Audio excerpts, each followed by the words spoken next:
Hello everyone, here we are with a new saga from the channel. This time we will present the saga, The First Super Saiyan. I believe most people have wondered who the first Super Saiyan was and what he did during his life. If you ask yourself that question and want to know the answer, then you come to the right place. If you're curious to know what's going to happen, I recommend that you continue until the end of this video.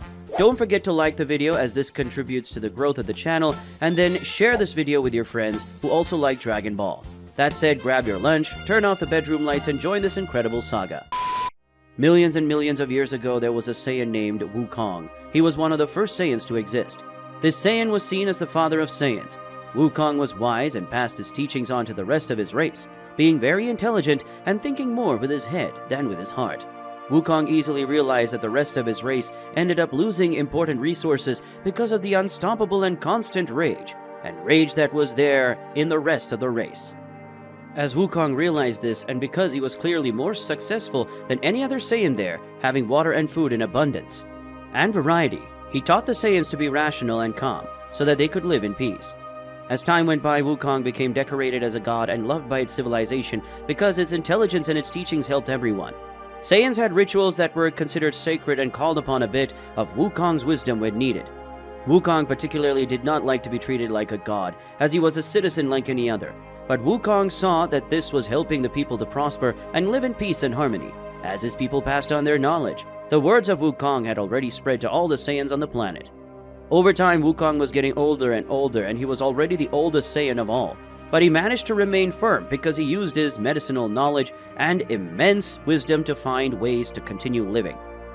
Not even the most enraged of Saiyans could get irrational with so much anger around Wukong.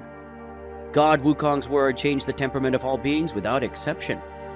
Even those who were considered infidels respected Wukong, as being a deity or not. His wisdom and compassion were truly respected and worshipped. Wukong once noticed a conflict between those who worshipped him as a divine creature and those who considered him just as a wise old man. Wukong then called a Saiyan from each group to represent all those who held the same or similar opinion. The Saiyans were having a very peaceful and productive debate, while Wukong was just watching and alerting the representatives when one of them was disrespectful, or calling the audience's attention when someone in it made a noise loud enough to interrupt the debate. The Saiyans were arguing with each other for long minutes, and the debate never had a real conclusion. One said that Wukong was genetically the same as the others. He was the same species, and therefore he was like any other, his enormous wisdom being the only difference and nothing else. The other said that there was no rational Saiyan like Wukong, and none so wise like him. So most of the Saiyans faithfully believed in the idea of him being something divine and kind. Wukong, observing where the debate was going, said, "There is no way to prove who was wrong or who was right, because despite being wise, there are still hundreds of thousands of things to be discovered and millions of mysteries to be unraveled. Therefore, as none of the theories were proven wrong or right, the best thing to do would be to respect the belief of your fellow man and not force each other to believe what you want them to believe. After all, that would be unfair and very wrong," Wukong said, and so peace and balance remained intact. Until one day, a ship landed near the house where Wukong lived, and furious warriors belonging to Frieza's race went to Wukong with eyes full of greed, an evil smile on their faces. A part of the people was concerned about the safety of their god, who was already very old, while the other part was more concerned with believing that the word of God would touch the hearts of those evil warriors. The strongest of that race went to Wukong, demanding his knowledge, and Wukong knew they didn't mean well. Wukong tried to warn them, but they just needed to stay calm and be kind, and wisdom would come naturally. But the warriors thought that Wukong knew how to get enough power to achieve immortality, since he knew very well what he had to do to live together. When Wukong realized this, he said that just being kind and practicing meditation would increase their lifespan. The soldiers faced each other. They were confused by what Wukong said, who decided to get out of there as it would be the best option for now. Clearly it wasn't going to work so fast that they got what they wanted overnight. In contrast, Wukong continued to live his life based on meditation and calm. At least it was like that until he met an older girl who found him on a day that Wukong had decided to walk around the planet. This girl had short black hair. She was a little shorter than Wukong. Her name was Jin. Wukong didn't remember seeing her during her lifetime, so it could just be someone who decided to live their life indoors. Wukong started walking along with the girl beside him. Wukong began to dialogue with her. "So why is this the first time I see you here?" asked the Saiyan to the Saiyan girl. The girl immediately replied, I don't usually leave the house. Normally I stay there taking care of things. I also take care of my little brother," answered the Saiyan girl. Wukong was a little surprised, although that was to be expected. Again he replied, "You must carry a great responsibility." "How fantastic. What's your name?" questioned Wukong. The girl was happy to hear that and soon replied, "It's Jin, sir," asked the Saiyan girl with a smile in her eyes. Wukong was enchanted by the girl's name, and then he said, "What a beautiful name, Jin. You must already know me, right?" questioned the Saiyan Wukong. A blush rose on Jin's face. She was shy by Wukong's response. "Yes, Wukong, you are well known around here. Impossible not to know who you are," said Jin with a friendly smile on her face. Wukong was extremely happy hearing that and then spoke. "Thank you. Well, anyway, it's almost night. Hunger is quite harmful. Let's eat something," asked Wukong to the girl who was thinking about Wukong's proposal. Jin couldn't refuse the invitation, so she just accepted, saying, I don't want to bother you, but I accept," Jin replied. Wukong and Jin began to explore the place in search of the meal they were going to eat. They found various exotic foods and ate them deliberately. A feeling arose in Wukong's chest. It was love, a feeling that turned even the wisest of beings into an irrational being. As time passed, the feeling grew. Wukong was even happier to see her, and this was repeated for the next few months. Until, on a peaceful day, ships appeared again on the Saiyan's planet. They were Frieza's race soldiers. The inhabitants fell into crisis and disorder. The soldiers began to invade the village and kill the Saiyans present there. Wukong was meditating, but he was soon interrupted by hearing the screams of the innocent people. Wukong ran, and from afar he heard the cry of his beloved. During that short period, everything was silent. Only the scream of his beloved was echoing in his mind. He ran after those responsible and found them. They were from the enemy army. However, in an attempt to save the girl, one of the Saiyans threw a spear at the soldier who was holding Jin. The spear pierced the soldier, and unfortunately, Jin too. At that moment, Wukong shed a tear. He couldn't believe what was before his eyes. It was just a nightmare. No? But this was real. Wukong exploded with rage and destroyed the enemy army in a matter of seconds. The army leader eventually managed to flee Wukong. The most rational Saiyan was taken by the purest of hatred. He took lives in a matter of seconds. Wukong took the dead body of his beloved, turned his back on his village, and disappeared from there forever. Many years have passed since the previous events in the life of the legendary Wukong. He then decided to get away from all the wild Saiyans and decided to create his own temple by isolating himself from everyone.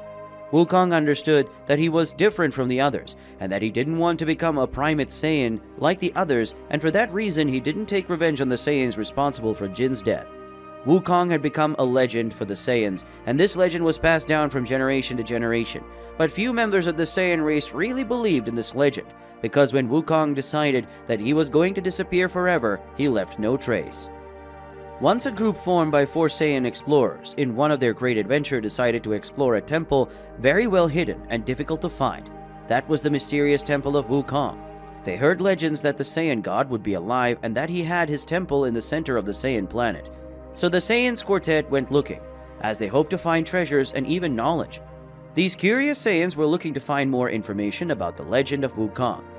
They had already talked to even the oldest Saiyans on the planet. They had already looked everywhere, but after a long time looking, they finally found the place that they were looking for so much that it was the temple of Wukong. The explorers were slowly approaching the temple, and Vados, who was the Saiyan responsible for leading the group, walked ahead with courage and caution, as he knew the possibility of there being traps there. Since, as he was hidden, whoever built this temple, he most certainly wanted to prevent invaders. Vados and his group walked suddenly, until Vados silently gestured to the rest of the group to stop approaching that ancient building. He took a stone and threw it precisely in a deliberately thin and almost imperceptible line. When breaking that line with the stone, several sharp projectiles came out of the thicket. Vados took one of these projectiles and realized that they were darts. They weren't big enough to kill someone, but at their tip there was a liquid that was probably sleeping. Vados then assumed a worried posture because this type of trap was not supposed to be working after years, so they thought that someone else had found this temple before and was protecting it from what was inside. The explorers had already faced many things together, and that wasn't enough to end their determination and their thirst for information. On the contrary, everyone opened a smile and became even more cautious and excited. When approaching a little closer, the group of Saiyans noticed that there were writings in the ancient form of the language, which were on the outside of the walls, and even some drawings of extinct animals. Whoever built this temple certainly had information from decades ago and certainly had immense wisdom. Knowing how to plant traps with sleeping pills, one of the four Saiyans was beginning to suspect that Wukong was really real, and that this was his temple. The young Saiyans, who were sure before that even if Wukong had existed, surely he would already be dead of old age. They were now in doubt because of the environment in which they found themselves. Varos was in front of the stairs that led to the entrance of the temple, but Varos didn't want to enter because the stairs had a strange pattern. When he put his hand on the stairs and pressed them, he noticed that they lowered like a button. However, despite his curiosity, he didn't dare finish pressing and decided to climb the side of the temple and go to the entrance. Varos, together with his group, arrived at the entrance that was incredibly dark. A Saiyan called Kalia, who accompanied him as part of the group, pointed a flashlight at it, revealing that the corridor of the supposed entrance was in the shape of a giant channel, as if it had to get something rolling. The leader of the explorers did not let his friend pass that way, until Kindron, the youngest member of the group, pointed to the top of the temple, exclaiming, "Look, there is a second entrance at the top, and if you analyze it correctly, you will see that the relief that makes up the drawings from a staircase to the top," said the young Saiyan, calling the attention of all his friends. Varos, who was proud of his friend, who despite his age showed great talent, stroked Kindron's head and said, "Very well observed, Kindron. Come on, one at a time," said Varos, leaving Kindron happy. The whole group followed Varos in a single file, with 1.5 meters of distance between each one of the group. Varos glanced at the entrance and then entered, not noticing any traps. All members entered with him. But as soon as Varos took the first step, he ended up stepping on a sound trap. Now, whoever was there in the temple knew that there were invaders. Varos noticed that the entrance he used did not serve as an exit. The people who built the temple planned that when someone noticed that entrance and ended up stepping into a trap, he would be forced to follow the path no matter the danger. Doctome calmed the group and said, "Well, we only have one option now," said Doctome. The members agreed and cheered up again. Filled with courage, they advanced along the path with bravery in their eyes. But they obviously walked more cautiously, as they had been discovered. The owner of the temple decided that he would not move, as he thought that the internal traps would do the trick. First, they walked slowly down a corridor filled with absolute and pure silence. It was a long corridor, and apparently there was nothing. They were walking slowly, afraid of the traps, but apparently there weren't any more. It took them a few minutes to complete the course, because it was a large corridor, and the group was walking cautiously. The corridor had turned to the left, where it would take them to the room of the owner of the temple. The fourth member, who had not yet been introduced, took the lead and then spoke. "There's nothing. Let me go ahead. You can rest assured about that. Leave it to me," said the Saiyan. Varos then retorted, saying, "Hal, it's dangerous. You shouldn't be leading us into a place we know has hidden pitfalls. Stay here and follow me," warned Varos. Hal observed his leader and disobeyed him again. "Come on, Varos. This isn't hard at all. Look and learn," said Hal, showing off. Hal started walking carelessly. He even seemed to be running. Varos tried to catch up with Hal, but he was determined to advance alone and be the leader of the group. While Varos kept with the others, however, Hal ended up activating a trap by stepping on a transparent wire. Hal covered his face with his arms, thinking that something might come to kill him. Then and there, but nothing came. Hal slowly lowered his arms that were protecting his face and then started to create a smile on his face. It wasn't today that Hal would die. At least, that's what he thought. In an instant, a violent breeze hit the place. Dust rose everywhere, and Hal had his vision completely blacked out. In a moment, the dust dispersed, revealing what had happened. Instantly, Varos covered Kindron's eyes. Doctome began to vomit desperately. What had been revealed after the dust dispersed was Hal's destroyed body. That breeze wasn't just a simple wind. Something pushed Hal at high speed, causing his body to crash against the wall and be destroyed in pieces. A more detailed view of Hal's destroyed body would be as follows. His clothes were completely destroyed on impact, except for his pants. His jaw was knocked out of place, leaving only his upper teeth. His feet were ripped off, remaining where he was the moment he activated the trap. All members of the group were in complete shock, especially Doctome, who apparently had been the most shaken by that scenario. Dust covered the transparent wires, making it possible to identify where they were and facilitating the passage to that place. The group continued walking through that location. Again, the entrance doubled. This time, it had been to the right place. They walked and walked for several minutes without fearing what might interfere with their plans. The group continued and continued until they tired and rested for a few minutes. Only in the meantime, hours had passed. The group's rest was over, so they went to the next room. where apparently everything was quiet. Of course they were suspicious, and after everything that had happened, they were traumatized. The only one who hadn't been shaken was Kindred, who had his eyes blindfolded by Varys at the time of what happened to Hal. Of course, after that, they walked for a little longer, and then finally reached the next room, which was a straight corridor. Again, the group walked until Doctome stepped into a trap. The moment he realized that the trap had activated, Doctome began to shed tears and cry in despair. He even tried to run, but unfortunately it didn't work. A pillar emerged from the ground, hitting Doctome's belly right after. A pillar appeared from above, descending and crushing his body at once. His head came rolling off the ground. His eyes were still open and watering. Varys pulled Kindred by the arm and began to run desperately. He didn't know how, but he kept losing his friends in that miserable way. The next room was numbered the number 1. Maybe that meant something, but they didn't know the use of that number. Not yet. When the group arrived at the door of the temple, a smoke appeared, and from the middle of the smoke came Wukong, impressing the group of Saiyans, who said, "Wow, you really exist. We thought you were dead, and that you were just a legend," said the leader of the Saiyan group, surprised as well as the others. Even with the Saiyans surprised, Wukong was very irritated with the appearance of the group in his temple, who shouted to the travelers, "Get out of here now. I don't want you here in my temple. You with your thirst for blood, you killed my beloved Jin. Even after everything I did for you, I know very well what you want, and I'll let you know that I'm not leaving here," Wukong said, visibly irritated by the presence of the Saiyans in the palace. The Saiyans tried to calm him down, saying, "You were our symbol of peace, and that war that killed your Jin happened. Many others happened afterwards, in towns and villages. We need you back. We need you," said the Saiyans, begging for Wukong's help. Wukong got even more enraged with what the Saiyans said, and seconds before he opened his mouth to expel the group, the angel Whis appeared, scaring everyone there. Wukong recognized the form and aura of this being, and being a great reader, Wukong said, "Are you real angels? Where were you all this time, and why are you here now?" Wukong said, surprised, questioning Whis about stopping. Whis ignored Wukong's questions, and agreeing with the group of Saiyans, Whis said, "The short guys are right. You need to go back, Wukong. The future of the Saiyan race depends on it. You know I'm an angel, right? Then you must know well that I am very wise, and that it is better to listen to me." "Oh, and I'm not going to answer those questions you asked," Whis said, looking at Wukong as he spoke. Wukong was silent in the face of the angel's arguments, but after much thought, Wukong replied, "Okay, I can even go back, but I won't help them escape the traps. And not even," said Wukong, looking at the Saiyans, but being interrupted by Whis.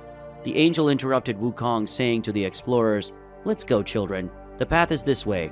Leave this grouchy old man behind," Whis said, calling the attention of the Saiyan group. Wukong was impressed by the wisdom and power of an angel. Soon after, Whis left the temple and left the Saiyan warriors in their homes, accompanying them and protecting them on the way. Whis told the group that now the angel would be responsible for Wukong. Whis then goes back to the temple, that is Wukong's hideout, and there he looks at the horizon, waiting for Wukong's arrival. While waiting, Whis heard someone calling him in the distance.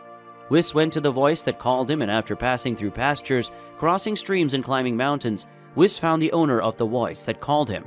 The voice belonged to Wukong, who questioned him.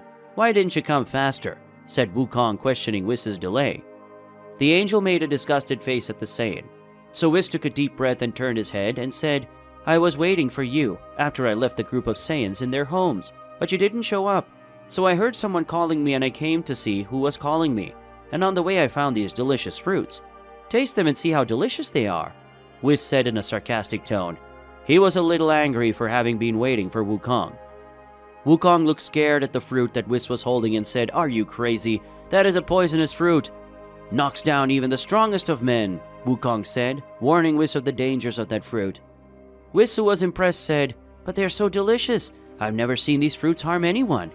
"Well, if I don't overdo it, I won't suffer from the fruit toxin, so I think I'll eat some," Whis said, managing to get around the situation. Wukong ignored what Whis said and vented, saying, "Look, I wanted to continue, but I'm not able to. I lost that calm and that focus that I had before. I no longer have the ability to be someone who fights for peace. How could a being like me, so impatient and furious, be the symbol of peace? Come on, tell me," Wukong said, lamenting his current state. Whis put his arms on Wukong's shoulders and said, trying to calm him down, "Look, this feeling of peace and tranquility, they are not part of the kind of thing that we lose and never find again. Your situation is perfectly reversible. And I already knew you would have such a problem. Even more so after losing your loved one to your own race. I'm in charge of taking care of you and your stress problem, so rest assured that I'll help you, Whis said, trying to calm down Wukong. Wukong looked at Whis as if he were suspecting him. Whis noticed Wukong's look and said, "Come on, focus on your anger. You need to release her. Use your anger for something. Take your anger out on something and leave the rest to me," Whis said, leaving Wukong without reaction. Wukong didn't want to do any of that, but Whis insisted. "Go there, do something, move. Do you think Jin would like to see you soft like that? I doubt it," Whis said, trying to use Wukong's dead lover as motivation for the Saiyan. Wukong exploded with rage at this provocation from Whis. It took him a few seconds to notice that there was someone else besides them in that location. When Wukong realized, his anger began to subside, and the mood was pleasant again. Whis laughed at what had happened to Wukong, and then introduced a special guest. This is Kennen. He is an apprentice who has been doing very well lately. He is very good at dealing with problems, such as his anger management, Whis said, introducing his newest disciple. Wukong watched Kennen attentively and thought to himself what would be the reason for Whis to be there with his apprentice. Whis noticed that Wukong was restless, and already imagining the reason, Whis faced the Scion god and said, "I imagine you want to know why we're here. Don't worry, I'll explain. This young angel is in the process of learning, and I'm training him to be a great angel. The power Kennen already has, but he needs experience," Whis explained with a smile, while Wukong was quite surprised by that. Wukong, still confused, exclaimed, "But what do I have to do with that?" questioned Wukong, angry, looking at the angels who were calm. Whis chuckled and said, "Kennen is in the process of becoming one of the new angels. My apprentice is in the training phase. What I'm going to propose will be something like an exchange. He learns, and in return, you, Wukong, evolve learning with Kennen. After all, I don't know very well, but I believe that your path as the Scion god will directly influence the Scion race in the future. In addition, you will gain a bonus and increase your warrior skills even more. What do you say?" questioned Whis, facing Wukong, who was very thoughtful, watching the young Kennen, who remained calm and serene all the time. Wukong, after calming down and reasoning about Whis' proposal, said, "For what reason should I help you?" said Wukong, irritated, because he just wanted to be alone and rest a lot. The young angel apprentice, Kennen, who was silent, decided to speak, and looking at Wukong's serious eyes, Kennen said, "You were a born leader of your people, but now you turned your back and abandoned them. Don't you feel like going back to being a leader?" questioned Kennen, leaving Wukong quite thoughtful on the subject. Wukong replied saying, "I don't want to know more about leading, I just want to be in peace. That era has passed, now I'm in another. If you don't have anything else to say, please leave," exclaimed Wukong, irritated. The young angel Kennen decided to use his last argument to convince Wukong to accept the proposal. Kennen smiled and then said, "Currently the planet of the Saiyajin has a new leader. If I were you, I would not let them have another leader besides you," said Kennen, teasing Wukong, who was quite bothered. Wukong was irritated and at the same time curious, wanting to know who it was. Wukong questioned, "What leader is this?" questioned Wukong, interested in Kennen's story. Angel Kennen's apprentice said, "I won't reveal anything unless you accept Whis' proposal," Kennen said, smiling as he looked at Wukong, who was irritated, while Whis laughed at his young apprentice's daring. Wukong sighed and said, "Okay, I accept." Wukong spoke frustrated. The young angel Kennen was happy that Wukong had accepted and continued saying, "Okay then, follow me and I'll take you to the planet of the Scions," said Kennen, directing his speech to Wukong. Wukong didn't answer, he just stood up, making it clear that he was going to follow him. Kennen then floated away and Wukong followed him, walking. As the apprentice angel slowly levitated, Scion Wukong walked with an angry face and a deadly look on his face. Kennen and Wukong started walking a long way, leaving the temple where they were before. After leaving the temple, they found an open and deserted area, where they would begin their training. Wukong began to stretch, getting ready for any and all types of training. Kennen also prepared himself, but unlike Wukong, the angel apprentice prepared himself only psychologically, as he did not believe he would use much of his power.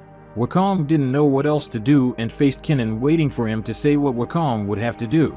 Kennen looked at Wukong with a confused look. The little angel apprentice was not used to being the master, quite the contrary, he was usually the apprentice, and another angel closer to him, in this case Whis, was the one who gave the orders. Wukong started tapping his foot impatiently.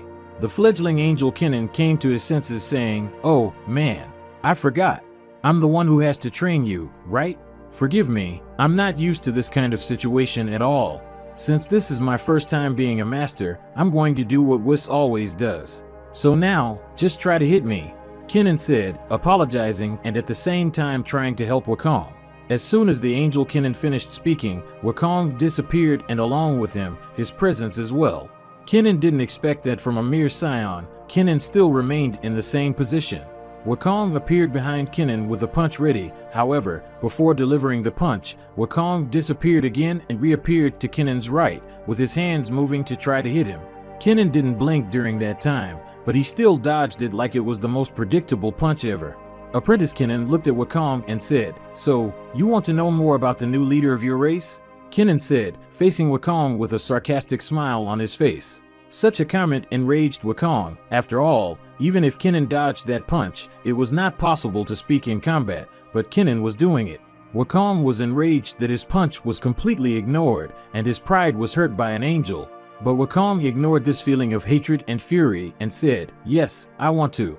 Tell me more about this mediocre leader of theirs, but I'll warn you that I won't answer what you ask, as I'm pretty focused on punching your face," Wukong said, still trying to hit Kennen.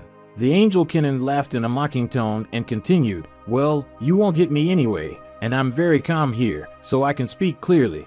The scion crowned as the leader of his race is called Yamoshi. He is a powerful and very fierce warrior. I would say that he is currently better than you in fights," said young Kennen, explaining in detail how the new leader of the scions was. Wukong was even more nervous because of Kennen's provocations, that his punches caused pressure in the air, partially destroying the environment around him. Kennen knew very well that he was hurting Wukong's ego, and that was exactly what Kennen wanted.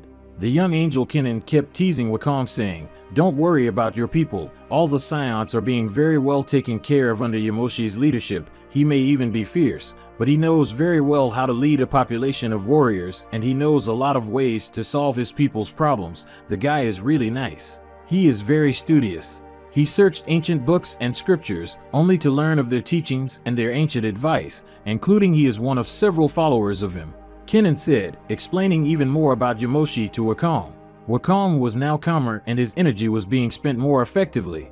Kennen was making Wukong oscillate between stress and calm, precisely so that Kennen could find the best point between the two in a rational and intelligent way, so that Wukong would become even stronger.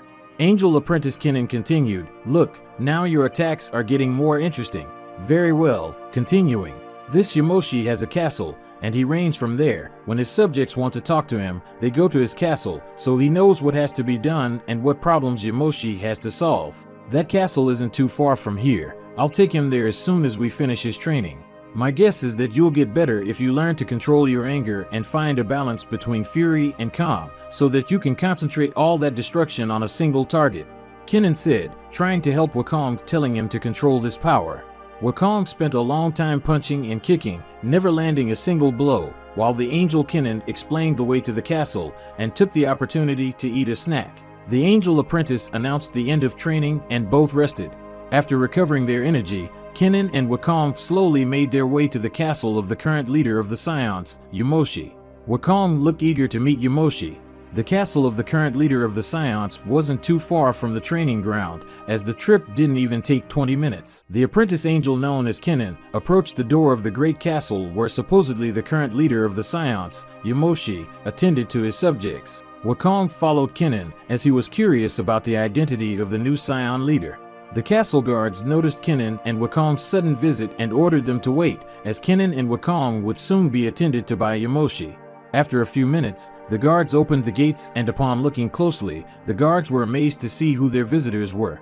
A castle guard who was astonished exclaimed, "It's not possible. Are you really Wukong? I can only be dreaming. Call the leader here immediately," said the castle guard, who was surprised to see Wukong.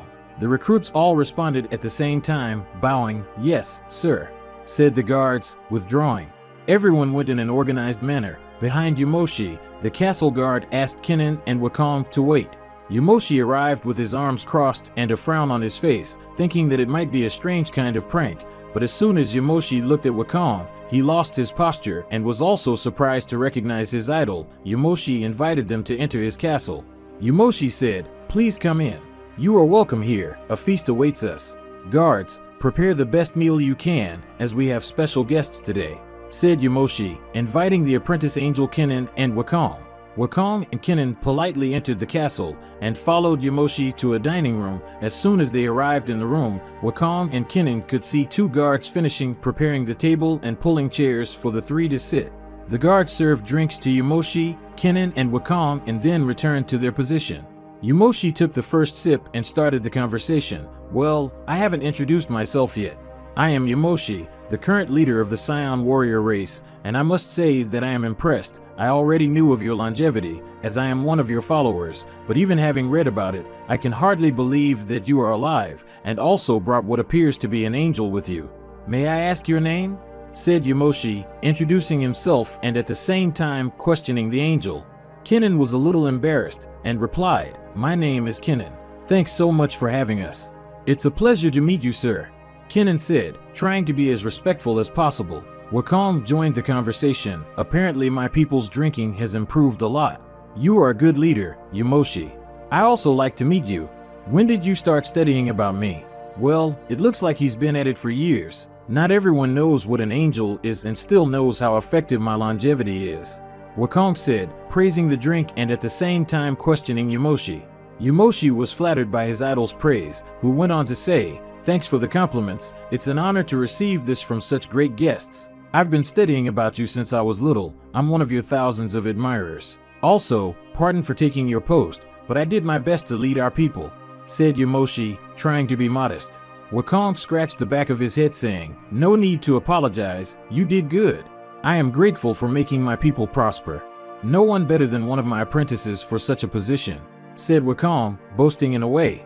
Before Yamoshi could say anything, the guards arrived and put a veritable feast on the table, with meat, fruits, vegetables, and even some desserts. Kennen took what looked like a candy and politely enjoyed himself with that food. Wukong took a meat that was juicy and devoured it, trying hard not to be rude. Kennen laughed and commented, "Sorry for him.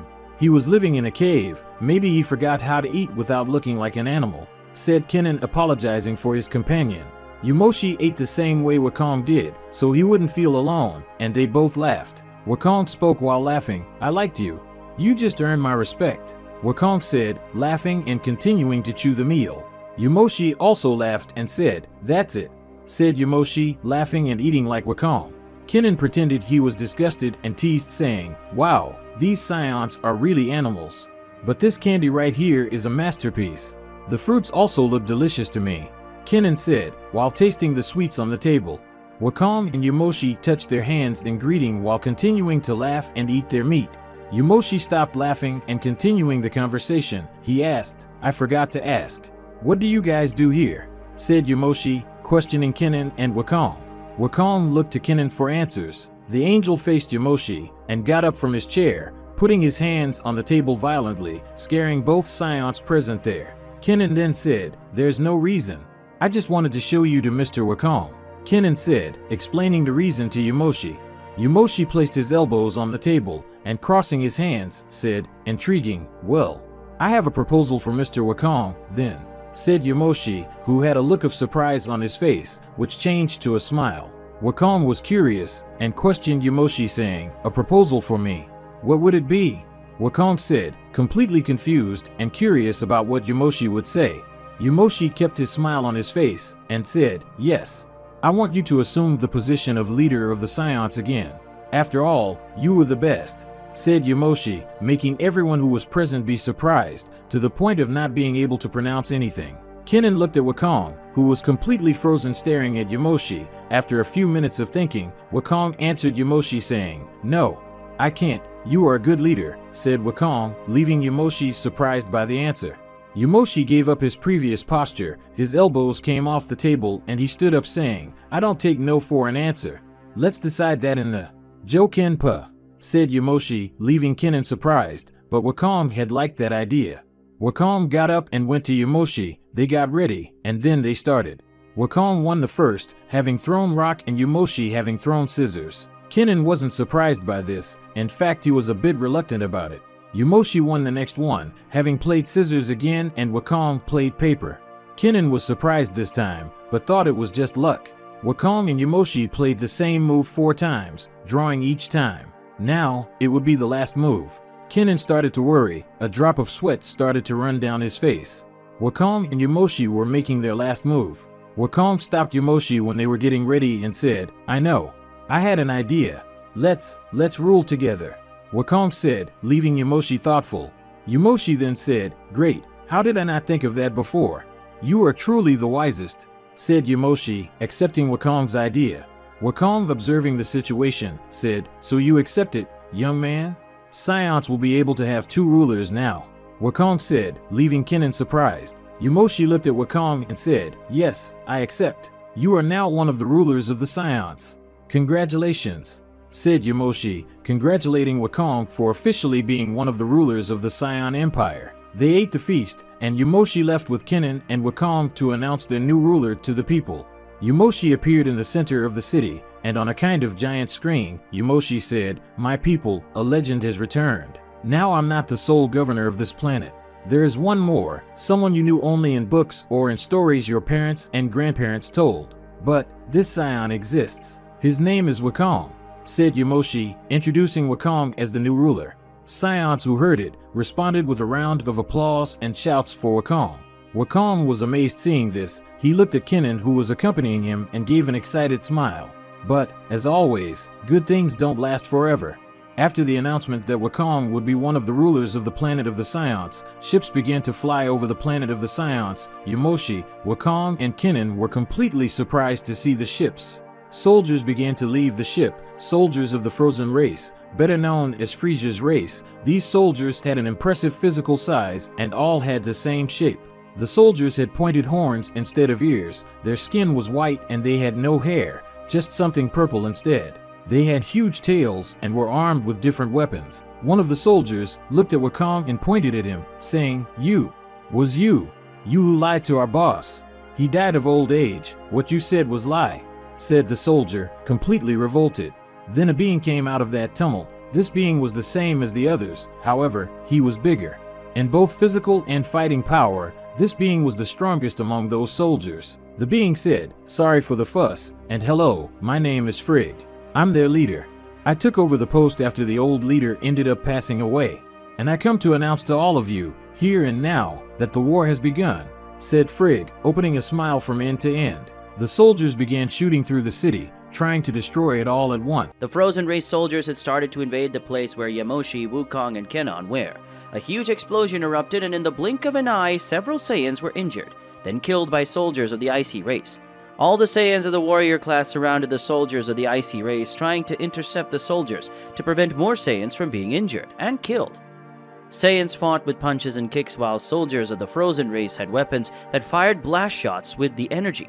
Wukong and Yamoshi desperately thought about what they should do. Then Yamoshi had an idea. Yamoshi put his hand on Wukong's shoulder and said, "Run away. I'm here to deal with them," said Yamoshi, offering Wukong to flee.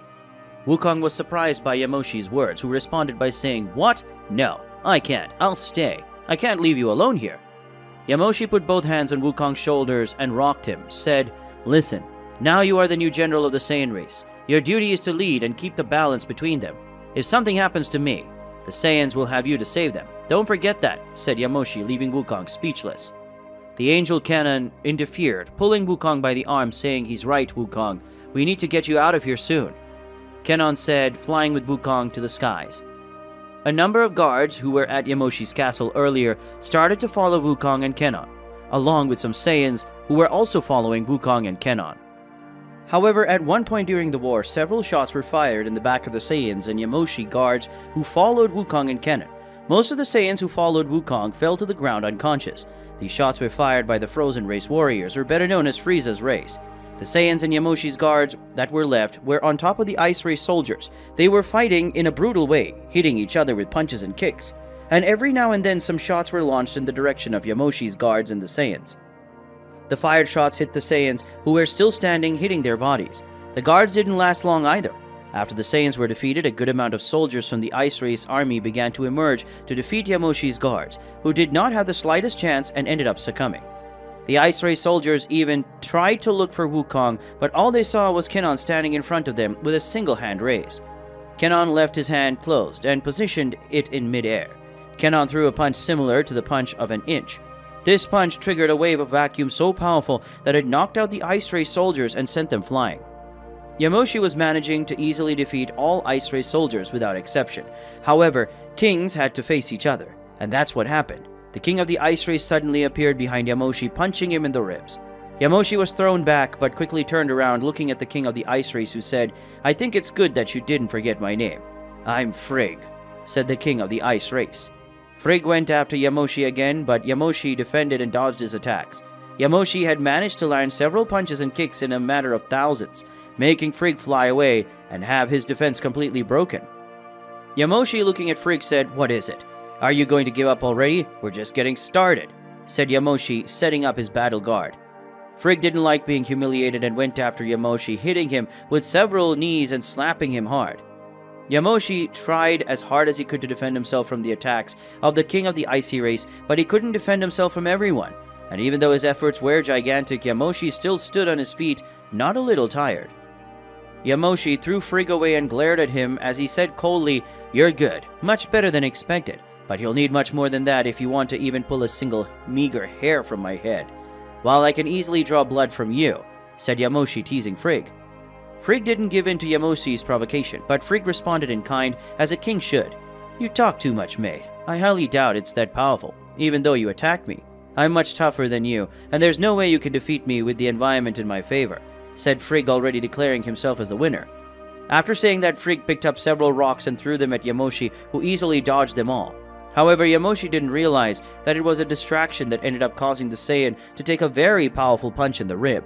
The Saiyan Yamoshi refused to show pain and continued fighting as if he didn't feel anything. His pride was so great that even with his guard broken, Yamoshi still remained in his posture and standing. Yamoshi looked at his opponent from above and said, "Let's go, shortly." "Is this all you've got? I know you can do better than that," said Yamoshi, teasing Frigg even more. Frigg continued, "I'll make twice as much as you did, and you still tell me it's not enough? Then I will take 350,000 times heavier," Frigg said, trying to intimidate Yamoshi. Yamoshi laughed at the random number.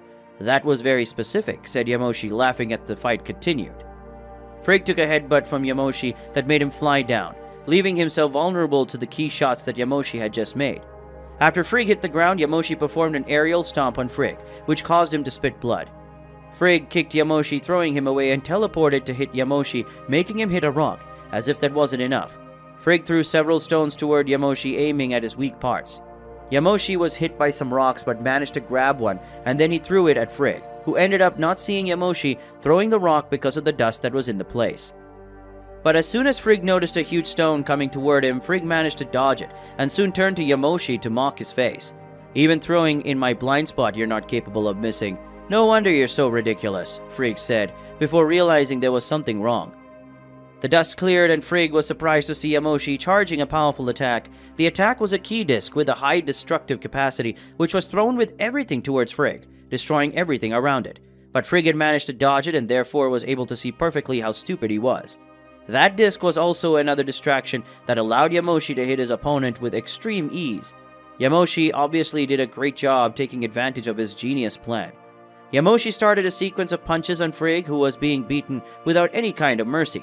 The key disc thrown by Yamoshi started to come back, and the disc was twice as small just before hitting Frigg. The key disc had already traveled such a long way that it became smaller as it moved. The injury caused by the key disc was enough for Frigg to want to stop the fight, but Frigg, out of pure pride, would not give up so easily and lose to a leader belonging to the great warrior race of Saiyans.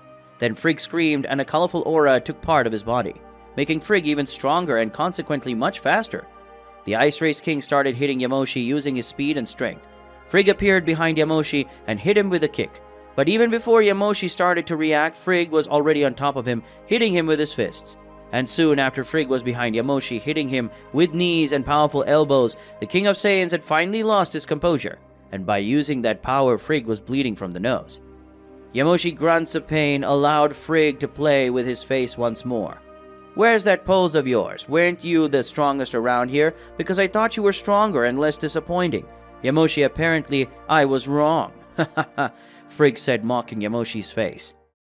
Wukong had left the battlefield for a while now, but after almost an hour outside the battlefield, he decided to return, especially after hearing some extremely loud noises coming from the city.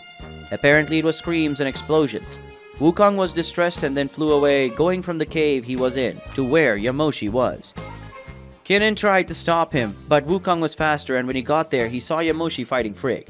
At one point when Wukong was about to go to help Yamoshi, one of the icy race soldiers had pierced Yamoshi in the chest with a shot. Wukong stopped right away. He was completely paralyzed. Anger at him began to grow. His hair, which was swaying in the wind, began to take on a yellow color. His eyes turned green and his hair turned yellow. And along with that transformation came a rumbling scream. The angel Kennen, who was following Wukong, said, "No, it can't be. This is not the form of superior instinct.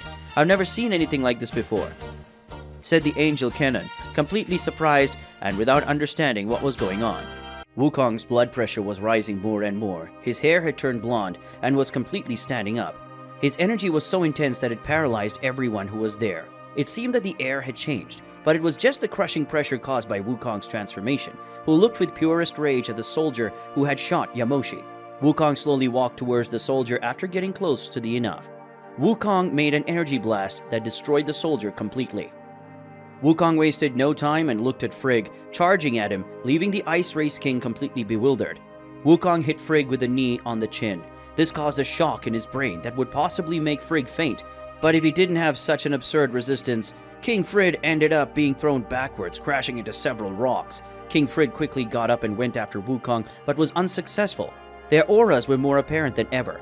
Wukong and Frigg could not be seen with the naked eye as they were moving extremely fast and hitting each other, non-stop.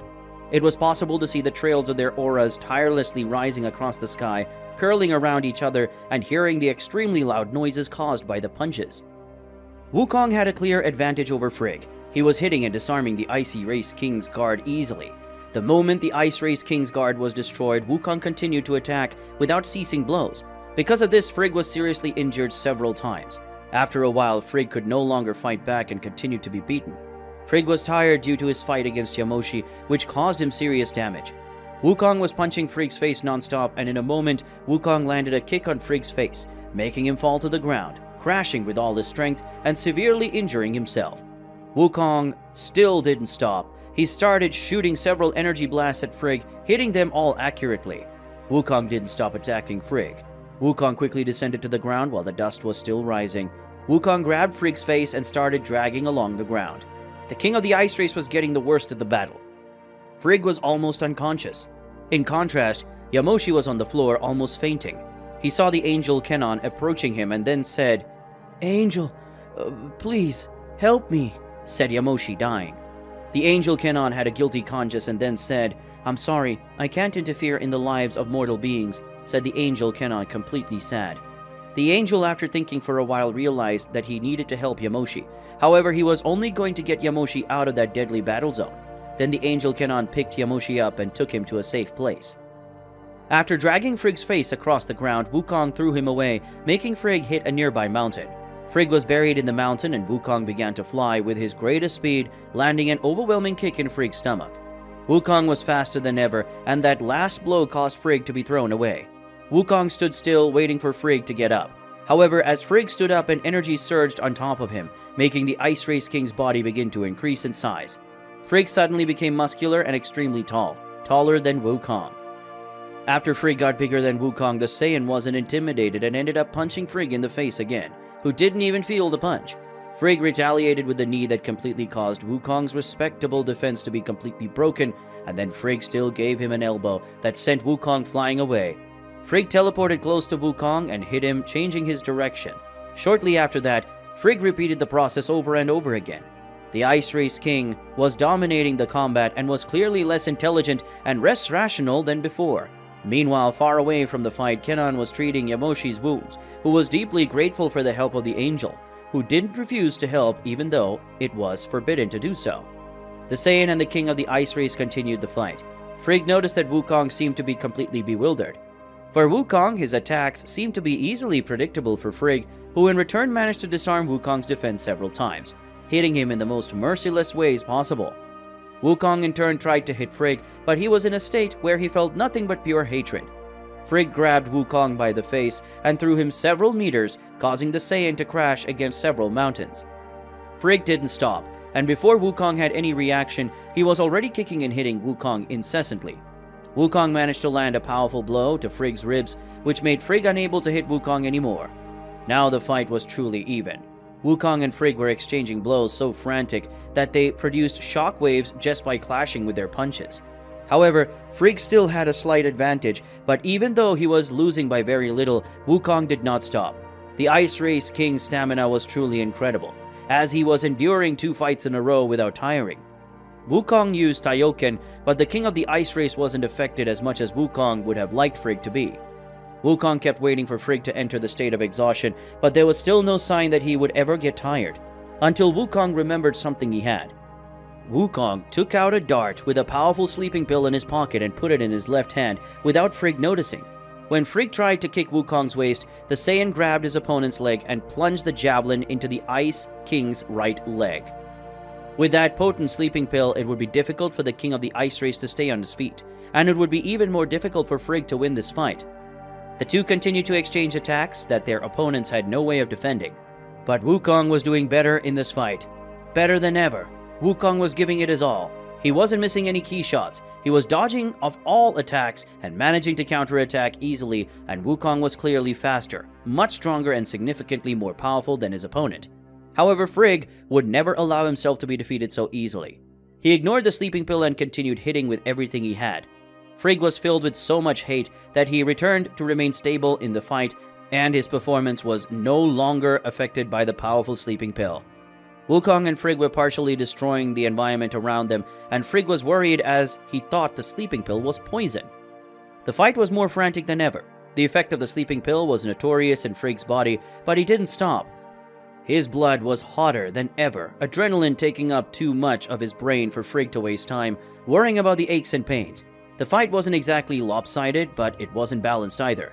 Wukong and Frigg had clear advantages in certain parts of the combat, although Frigg was even fiercer than Wukong. The fight continued until both were panting and separated. Wukong and Frigg were left with only their guard up, nothing more. However, Frigg had let her guard down for a mere moment. Wukong wanted to conserve his energies, so he chose not to risk it. Frigg, on the other hand, pressed his teeth together and his fighting power began to grow exponentially. Frigg was reaching a new form. His body returned to its original size, but from his own body, huge shoulder pads began to appear. His horns became one, and his head also began to expand. Frigg was stronger than ever, and Wukong could see it. Wukong tried to charge towards Frigg, but was met with a point-blank attack on the shoulder, which pierced Wukong, who was bewildered. And as the seconds passed, Wukong was met with even more blows. They stayed at this game until Wukong was almost collapsing from his loss of blood. But Frigg wanted to end it all at once. He screamed so loudly that everyone could hear him, and then Frigg began to transform. His transformation let him use 100% of his power. Frigg began to regress in expansion. He was without his shoulder pads and without his horns. His head also returned to normal size, and Frigg became absurdly stronger. Wukong no longer had the strength to continue, but Frigg apparently did. A little far from the battle, Yamoshi was talking with the angel Kennen. Yamoshi was terribly injured and very worried about Wukong, as Frigg had more chances of winning the battle, and certainly Frigg would not leave Wukong alive after winning. Kennen was taking care of Yamoshi's wounds, but he was also worried about Wukong. But Kennen couldn't intervene in the fight at all. That would further aggravate the problem, which was already very bad. But Kennen having to take care of the king's injuries. Saiyan warrior race. Yamoshi remembered that looking at the angel Kennen and asked him, "Why did you help me? Won't that cause serious problems for you and Whis?" said Yamoshi, questioning the angel Kennen. The angel Kennen showed a smiling countenance and said, "The problems for me are smaller, but I am just an apprentice. At most I'll miss out on the chance to continue progressing in my training, but that's pretty unlikely. Knowing Whis, he wouldn't allow me to lose my position so quickly and easily," said the angel Kennen, trusting his master, the angel Whis. Yamoshi realized that even with the odds in favor of Kennen, he was still taking a big risk. So Yamoshi looked at Kennen seriously and said, "You didn't have to save me. I would accept my death in an honorable way. You shouldn't care so much about mortals like that, even with the odds on your side. It might give you trouble," said Yamoshi, worried about Kennen. After saying that, Yamoshi started coughing up blood, due to his severe wounds and being exhausted from his fight with Frigg. Kennen was scared by what happened and ordered Yamoshi, "Stop talking immediately. Your body is very busy having to deal with your anxiety and worry, and you are still injured. You don't put more weight on your body, okay? Or you will just die here and now. You're still getting the privilege of seeing the fight. so be quiet so I don't have to get you out of here," said the angel Kennen, asking Yamoshi to remain silent, otherwise it would be even worse for him. Receiving orders like that from an angel hurt Yamoshi's pride, but Yamoshi said nothing, as he was very grateful to Kennen for everything he did, who decided to obey the angel as a form of gratitude. Wukong had his hair in a yellowish color, however, as he adapted, his hair color returned to its natural color brown.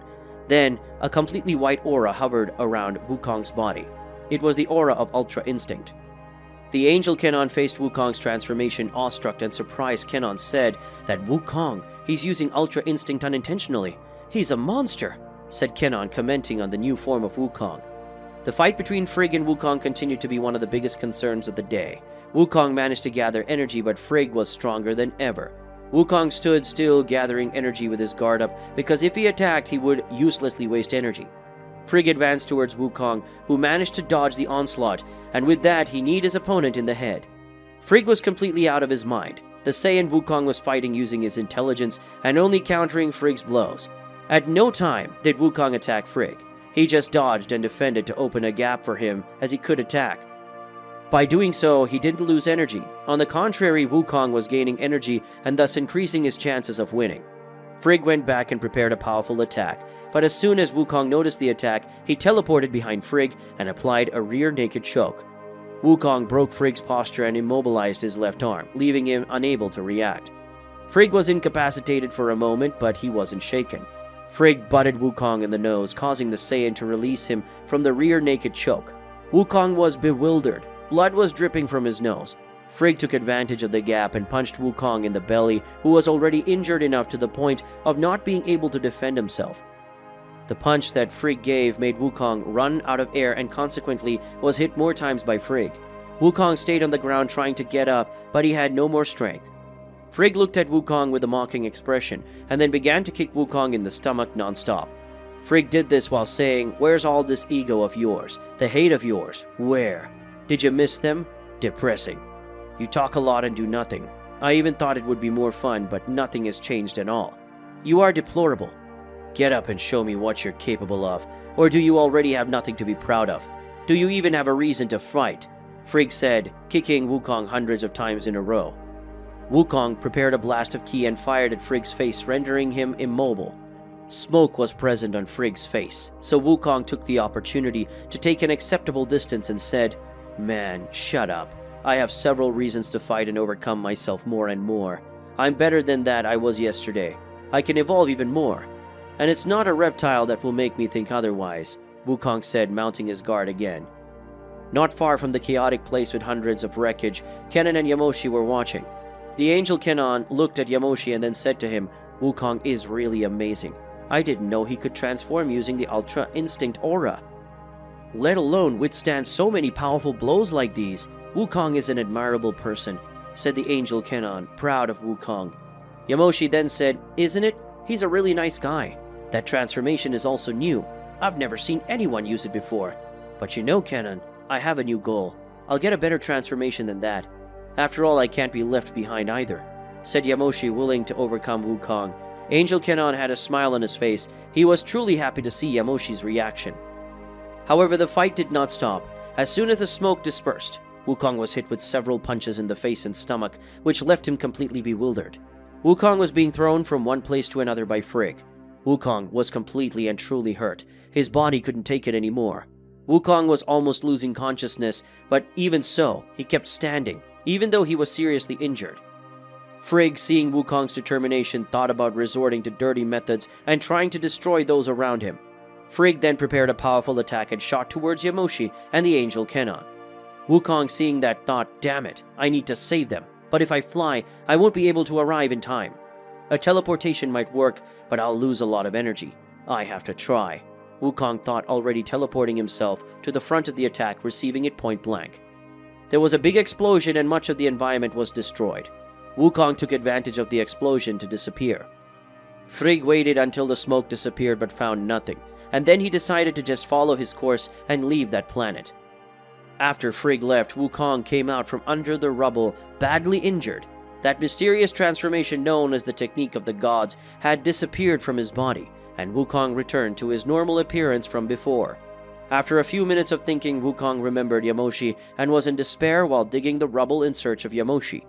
When looking to the side, Wukong saw the apprentice angel Kennen standing still and ran to where Kennen was and removed the rubble that was around the angel. After removing the rubble, Wukong saw that Yamoshi had a huge wound that had been caused by Frigg's attack. Wukong held Yamoshi in his arms and desperately said, "Yamoshi, can you hear me?" Wukong exclaimed to Yamoshi, who could barely breathe and was coughing up a lot of blood. The apprentice angel Kennen watched everything with a serene expression. Yamoshi opened his eyes a little more and said, "It's okay, Wukong. You should know that warriors like me are going to die on the battlefield at one time or another. Please, my mentor, promise me. Promise me that you will take care of our people," said Yamoshi while his eyes were closing. At the same time, a smile opened, and so Yamoshi died in Wukong's arms, who became serious in the face of the situation. After hearing Yamoshi's last words, Wukong, with a serious tone of voice, said, "Yes, I promise," Wukong said with an expression of pure hatred in his eyes. Angel apprentice Kennen watched Wukong bury Yamoshi's body amidst the rubble of the destroyed Yamoshi castle. The Saiyan Wukong remained sad about the whole situation and at the same time very angry with the king of the icy race, Frigg. After finishing burying Yamoshi, the wise Wukong walked over to the apprentice angel Kennen to talk. Upon approaching Kennen, Wukong questioned him, "What happened to me during that fight?" asked Wukong seriously to the apprentice angel. The apprentice Kennen said, "You unlocked a technique known to the angels as Ultra Instinct. A mortal like you will never be able to master this technique perfectly, but I can teach you how to master it better in combat," Kennen said while Wukong reflected. Wukong, still a little confused, asked, "How did this come about in me? I felt my movements lighter and a power that I never felt. I confess that it unbalanced me a little in the battle," Wukong said, trying to explain what he felt.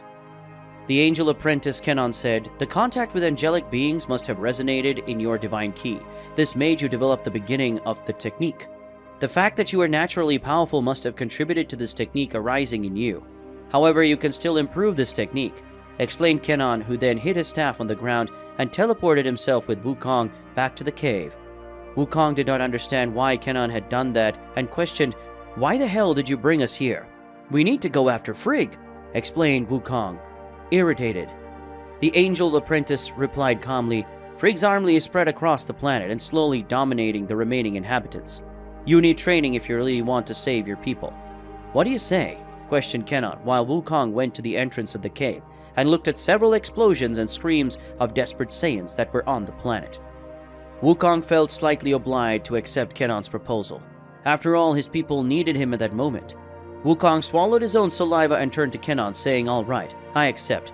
I'll show Frigg who the strongest one is," said Wukong, pressing his teeth due to his anger.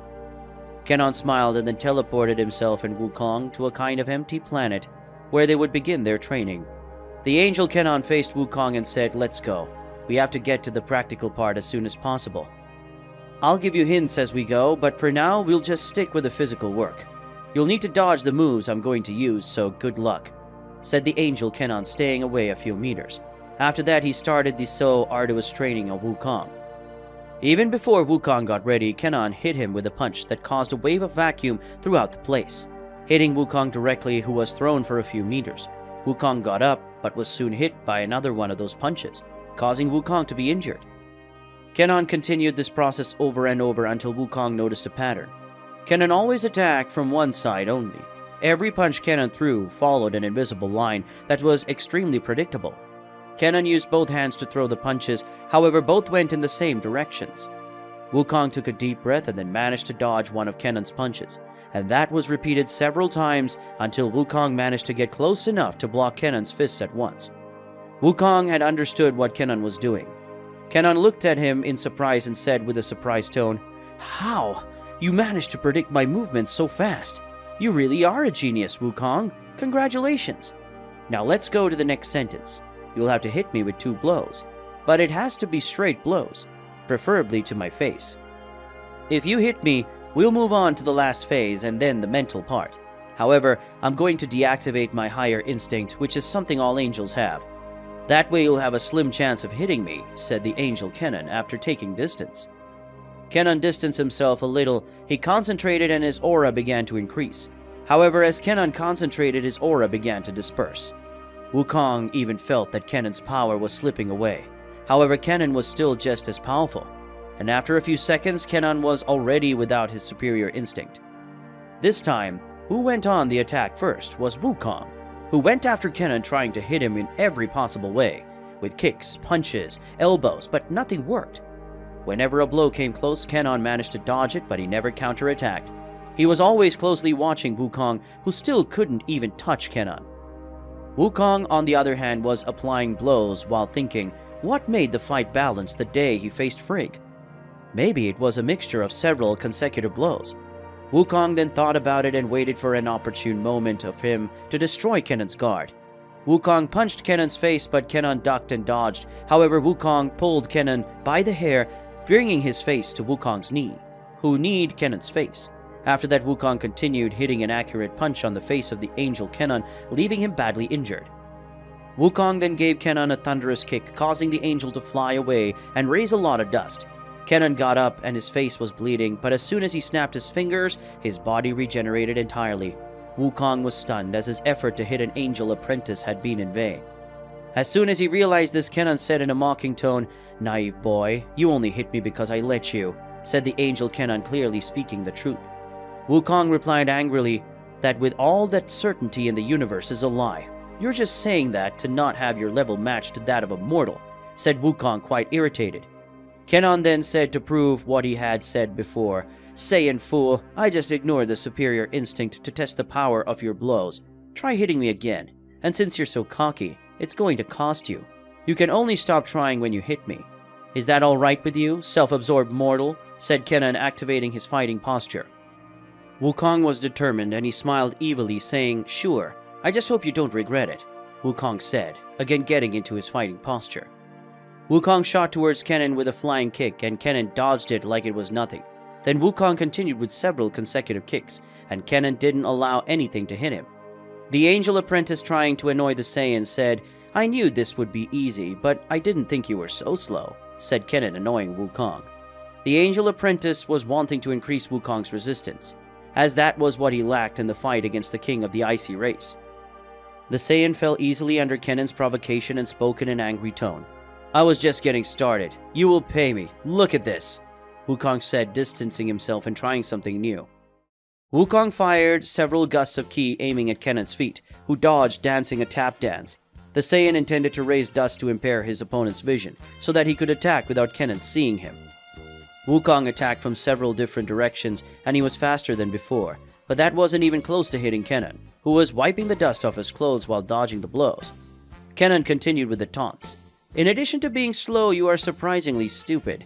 Did you really think that mere dust would stop me from making a fool of you?" Kennen said, teasing Wukong with his comments. Wukong screamed with all his fury and said, "I have more tricks up my sleeve," said Wukong, getting ready to try something. Wukong stretched his right arm and moved it to the left. He did the same with his left leg, and soon after doing that, Wukong was spinning on the same axis. This obviously opened his guard, but Wukong knew his opponent wasn't going to attack him. Kennen went backwards to dodge his opponent's whirling kicks and punches, but Wukong had already planned this and then started shooting blasts of ki with his hand, which ended up destroying the environment around him and forced Kennen to teleport upwards. However, Wukong had also thought of that, and so he rose while spinning. Kennen found himself in a situation that forced him to teleport constantly. If Kennen attacked, Wukong would already be on the ground, but since that's not the case, it became very difficult for Wukong, who said, "Why are you teleporting?" Now it got hard, didn't it? "At some point your ki will run out," Wukong said, putting psychological pressure on Kennen. Kennen didn't fall for the taunts made by a mortal, and then he said ironically, "I think yours ends sooner, you idiot. Could it be that you have more ki than me?" said Kennen, trying to put psychological pressure on Wukong too. Wukong looked at Kennen and said, "Then I'll show you what I'm capable of," said Wukong, positioning himself for combat. In the last chapters we met Yamoshi, but the king of the icy race Frigg and his entire army began to attack Yamoshi's castle. During the attack, Yamoshi was mortally wounded. Being out of combat, Wukong then went to face Frigg, and during the combat, Wukong began to awaken a power known as Ultra Instinct. This was a technique used by angels. After thinking that he had defeated Wukong, Frigg fled, and while that was happening, Yamoshi died in Wukong's arms, who at that moment was determined to end Frigg and his entire army. Will he be able to control this technique and avenge Yamoshi's death? Well, stay with us as we bring you the story. Wukong continued to strike Kennen non-stop, who was managing to easily dodge Wukong's strikes. Wukong could no longer stand up, and then the angel Kennen said, "Let's rest, because it is already clear to me that you're not even close to hitting me. We're going to stop and get something to eat. It's getting dark. So that's it for today. You still don't have enough power to defeat the peak king of the ice race, let alone enough power to touch a hair of mine. Of course, without my obvious allowing it." "Was I clear?" said the angel Kennen, breaking all Wukong's expectations.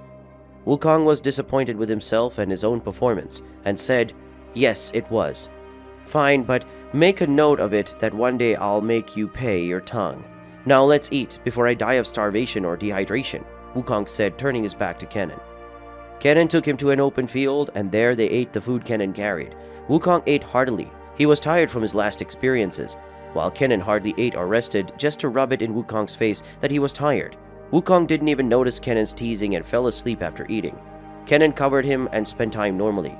After waking up, Wukong went looking for help, as Wukong thought that with this, he would be able to beat anyone.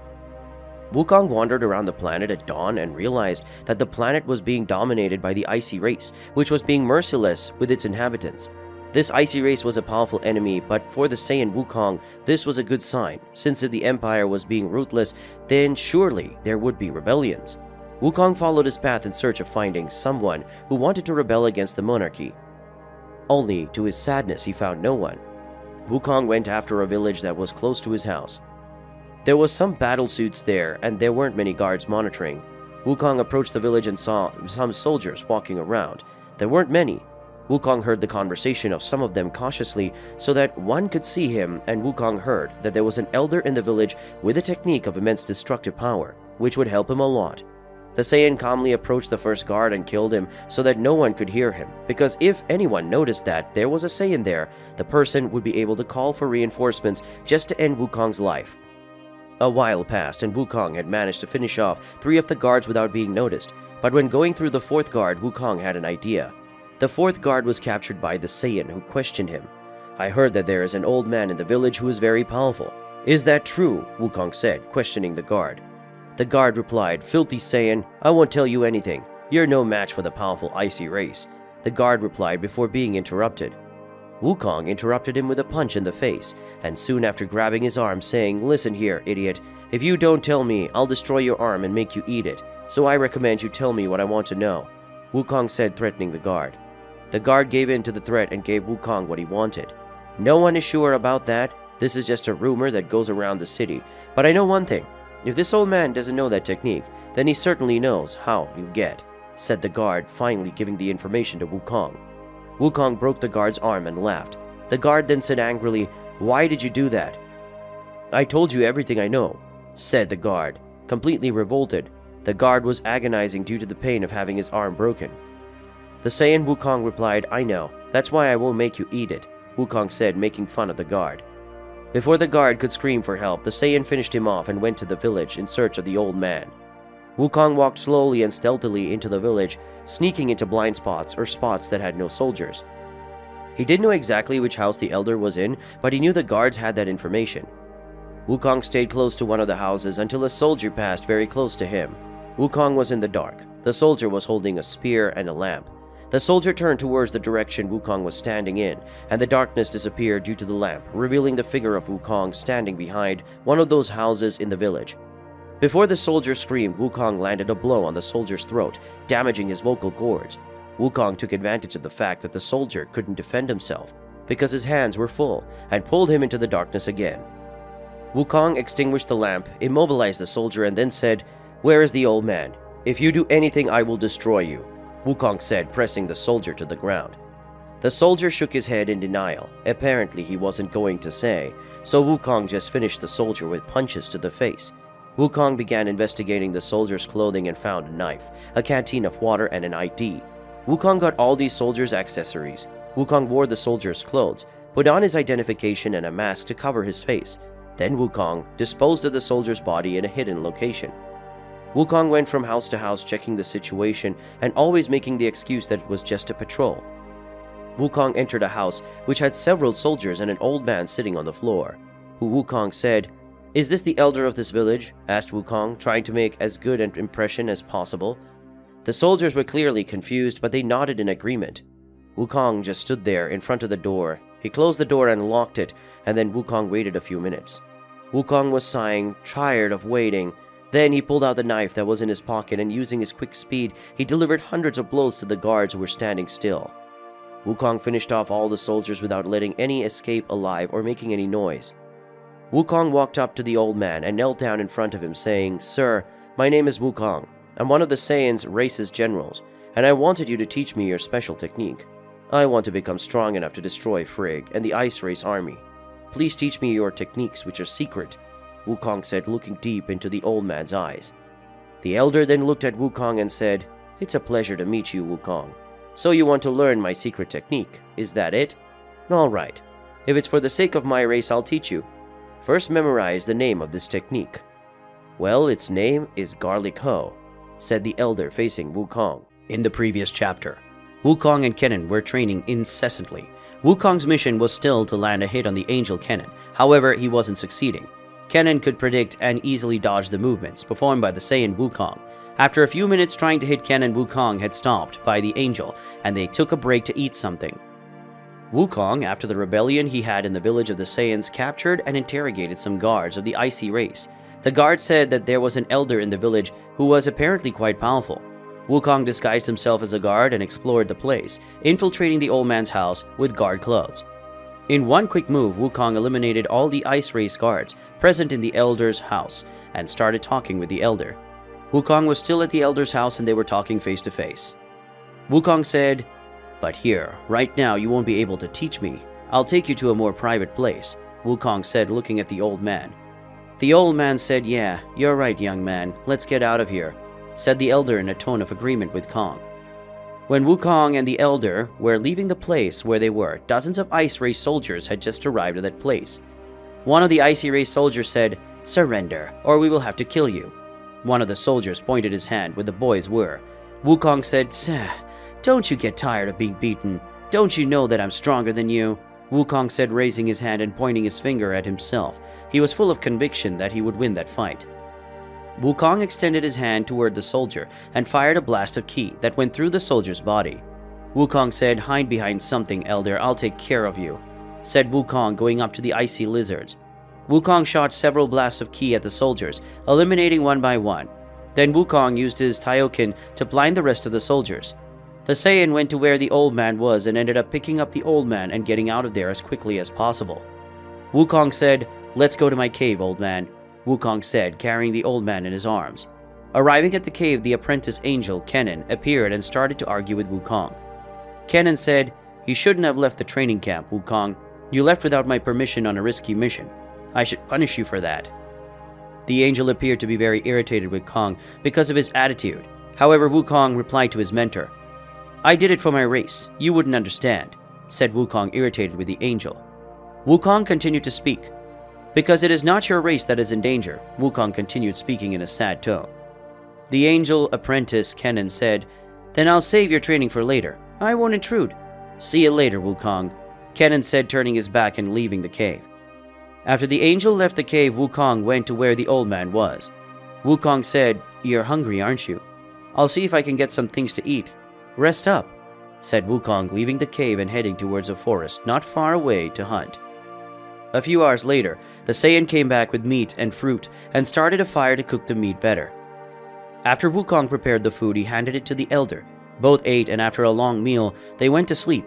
The next day, the elder, as promised, went to teach Wukong the technique.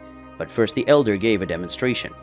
The elder said, "To perform the garlic hoe, the user needs to raise both hands at chest level, open their hands, and then leave them in a way where the palm of one rests on the back of the other hand like this."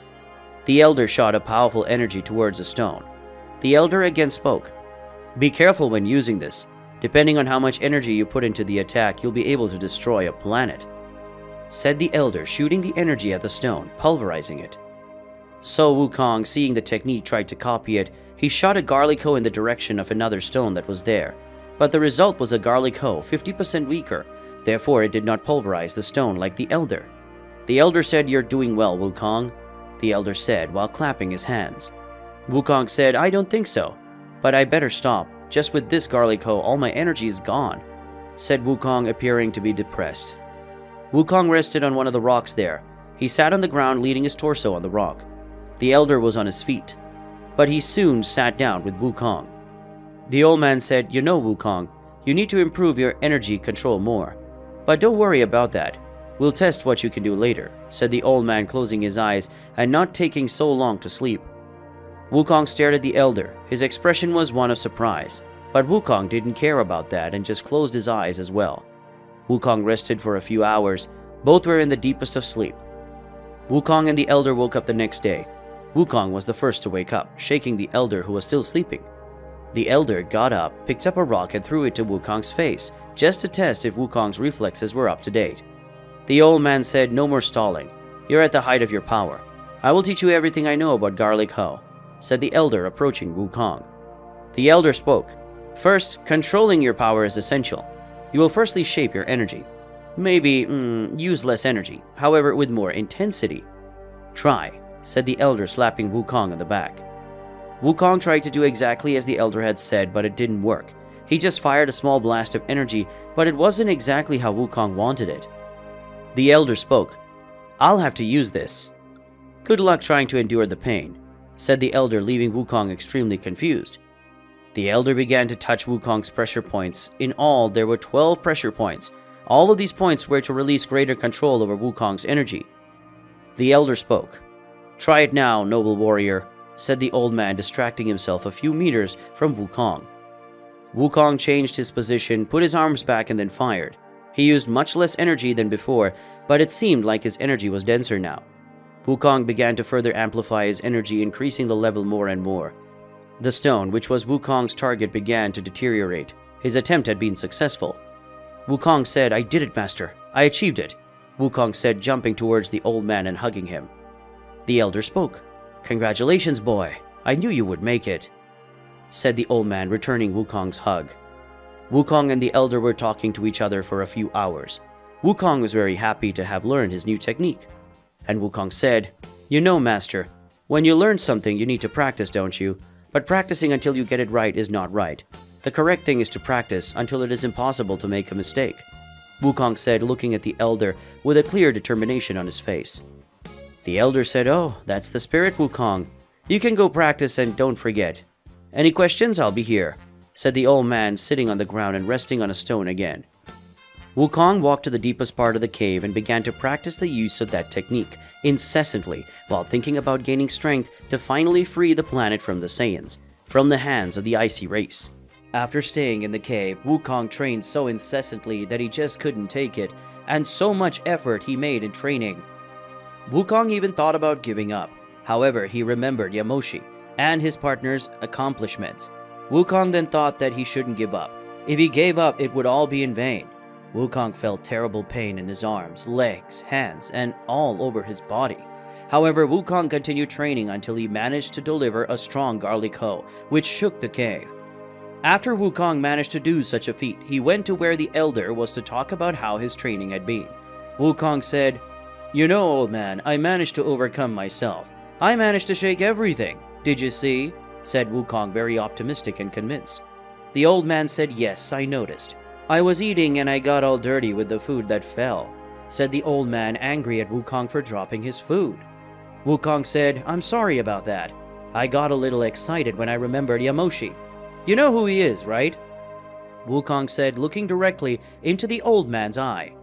The old man said, Of course. He is a legendary Saiyan, the former general of the Saiyan race, the one who died unjustly because of those soldiers, right? I heard his stories, said the old man, putting his hand on his chin, symbolizing that he was thinking. The old man said, Something came to mind. I remember that I may have one chance, small, but it's still a chance, that you can bring Yamoshi back, said the elder, thinking about something he had read in a book once. Wukong said, What? No! You are funny. Is this serious? Wukong shouted in surprise at the elder. The old man said, Shut up. Let me finish talking, shouted the old man, throwing a punch at Wukong that sent him to the wall. Wukong said, All right, I'll stop, said Wukong, scratching his head, trying to make the pain go away. The elder said, There are certain types of strange planets with different species on these planets. There is something called Dragon Sphere, said the elder facing Wukong. Wukong spoke. And for what they, asked Wukong before being interrupted. The old man said, shut up and listen, said the elder shouting to Wukong. The old man said, in the book I read, the legend said that after gathering the spheres, you would be able to make a single request.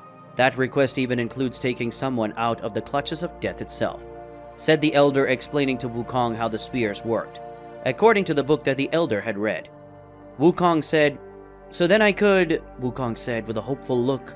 The elder said, yes, said the elder, giving space for Wukong to complete his sentence. And Wukong spoke, so I could bring Yamoshi back. I like that, old man.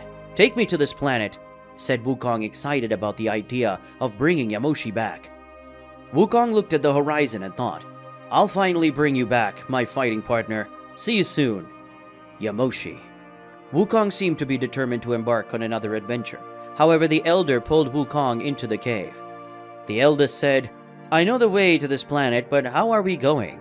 I don't have a ship around here.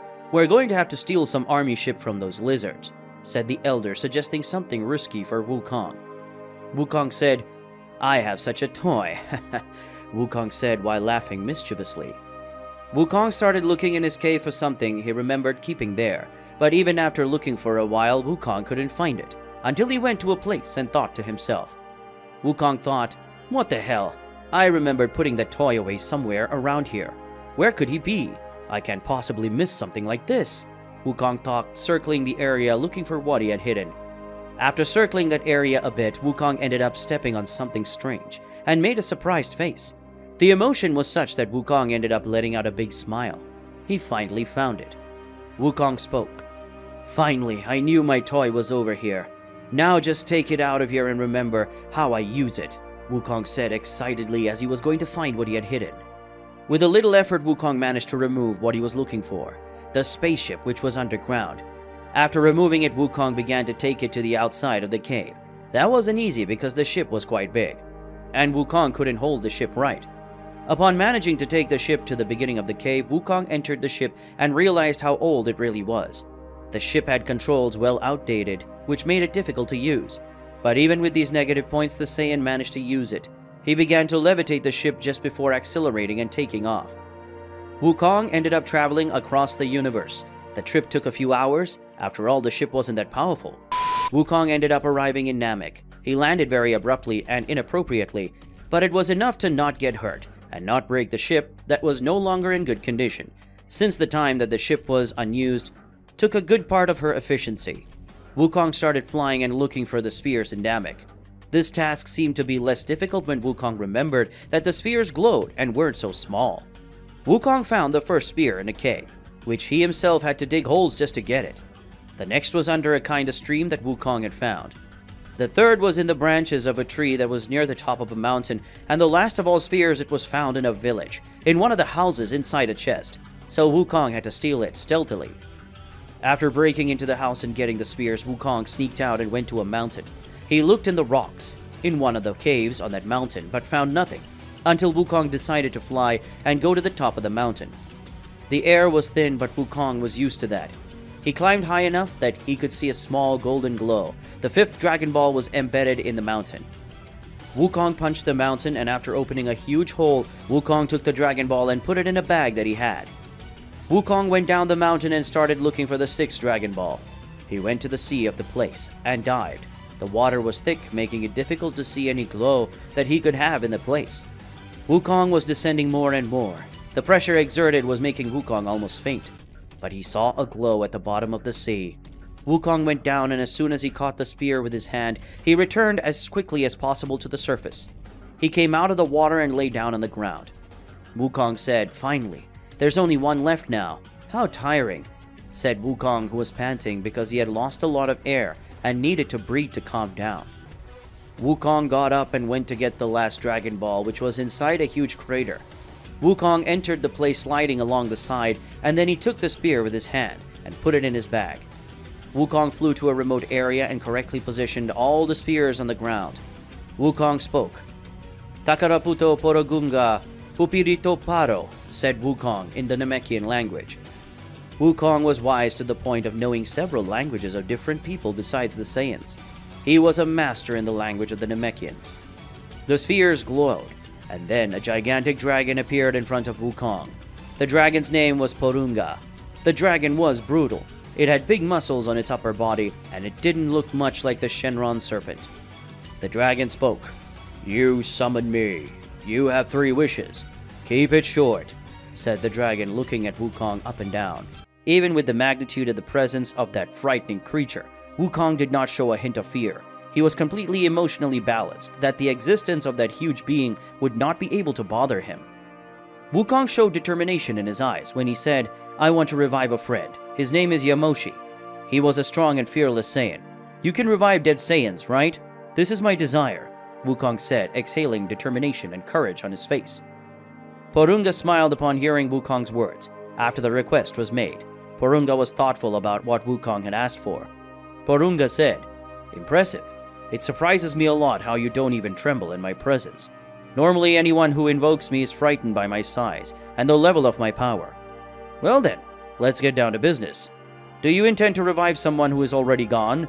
This is a really big wish, as it would cost you the other 2 wishes." As Yamoshi was a very powerful being. "Are you sure that's what you want, mortal?" said Porunga, questioning Wukong. Wukong continued not to be shaken, not even in the face of the praise received from such an incredible being. Wukong just pointed to the dragon. Wukong spoke. "Yes, I wouldn't ask for anything more than that. That's the only thing I want from you. So that's it. I want you to revive my friend Yamoshi," said Wukong, making his request to Porunga. Porunga stood up and looked into Wukong's eyes, looked him up and down. The dragon seemed to be even bigger, and its voice was really menacing. Porunga made some specific moves trying to fulfill Wukong's wish. Porunga said, "If that's all you want, it will be very easy for me to fulfill your request. Wukong, you have my respect, and now I will tell you what to do. Yamoshi will appear in a cave near where your ship was. Go there now. I'll finish what I'm doing before you reach the cave," Porunga said, ordering Wukong to leave. Wukong started to leave without thanking or saying goodbye. He just wanted to get as fast as possible to the cave where Yamoshi was supposed to appear. He entered the ship and looked one last time at the dragon with high hopes that his wish would come true. Although there was still a part of Wukong that thought this could go wrong. He took off with the ship and followed the path back to where Yamoshi should be. Upon reaching the planet's orbit, Wukong began its landing. But as the ship was not in a good condition, the ship began to fail as soon as it entered the planet's atmosphere, until the ship completely stopped responding to Wukong's commands, and it went towards the ground straight and faster. Wukong knew that if the ship fell at high speed, it would break, and there would be no repair for such an accident. So Wukong got out of the ship and flew toward it quickly. After doing that, Wukong held the ship and tried to lift it in midair.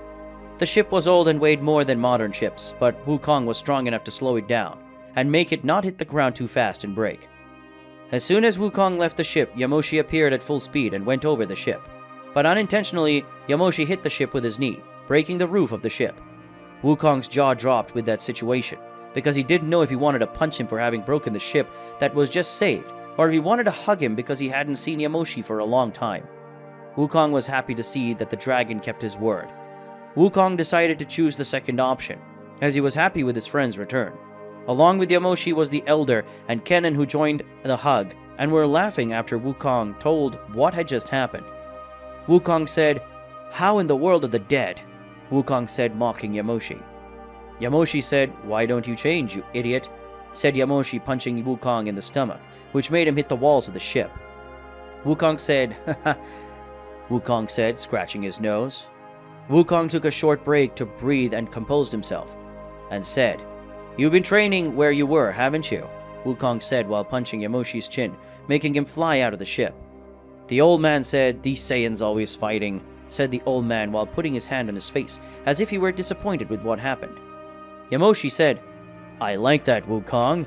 Yamoshi shouted excitedly about the fight. Wukong left with all his speed in the direction of Yamoshi. Wukong released a ki blast in the direction of Yamoshi, who dodged and throws another ki blast in the direction of Wukong.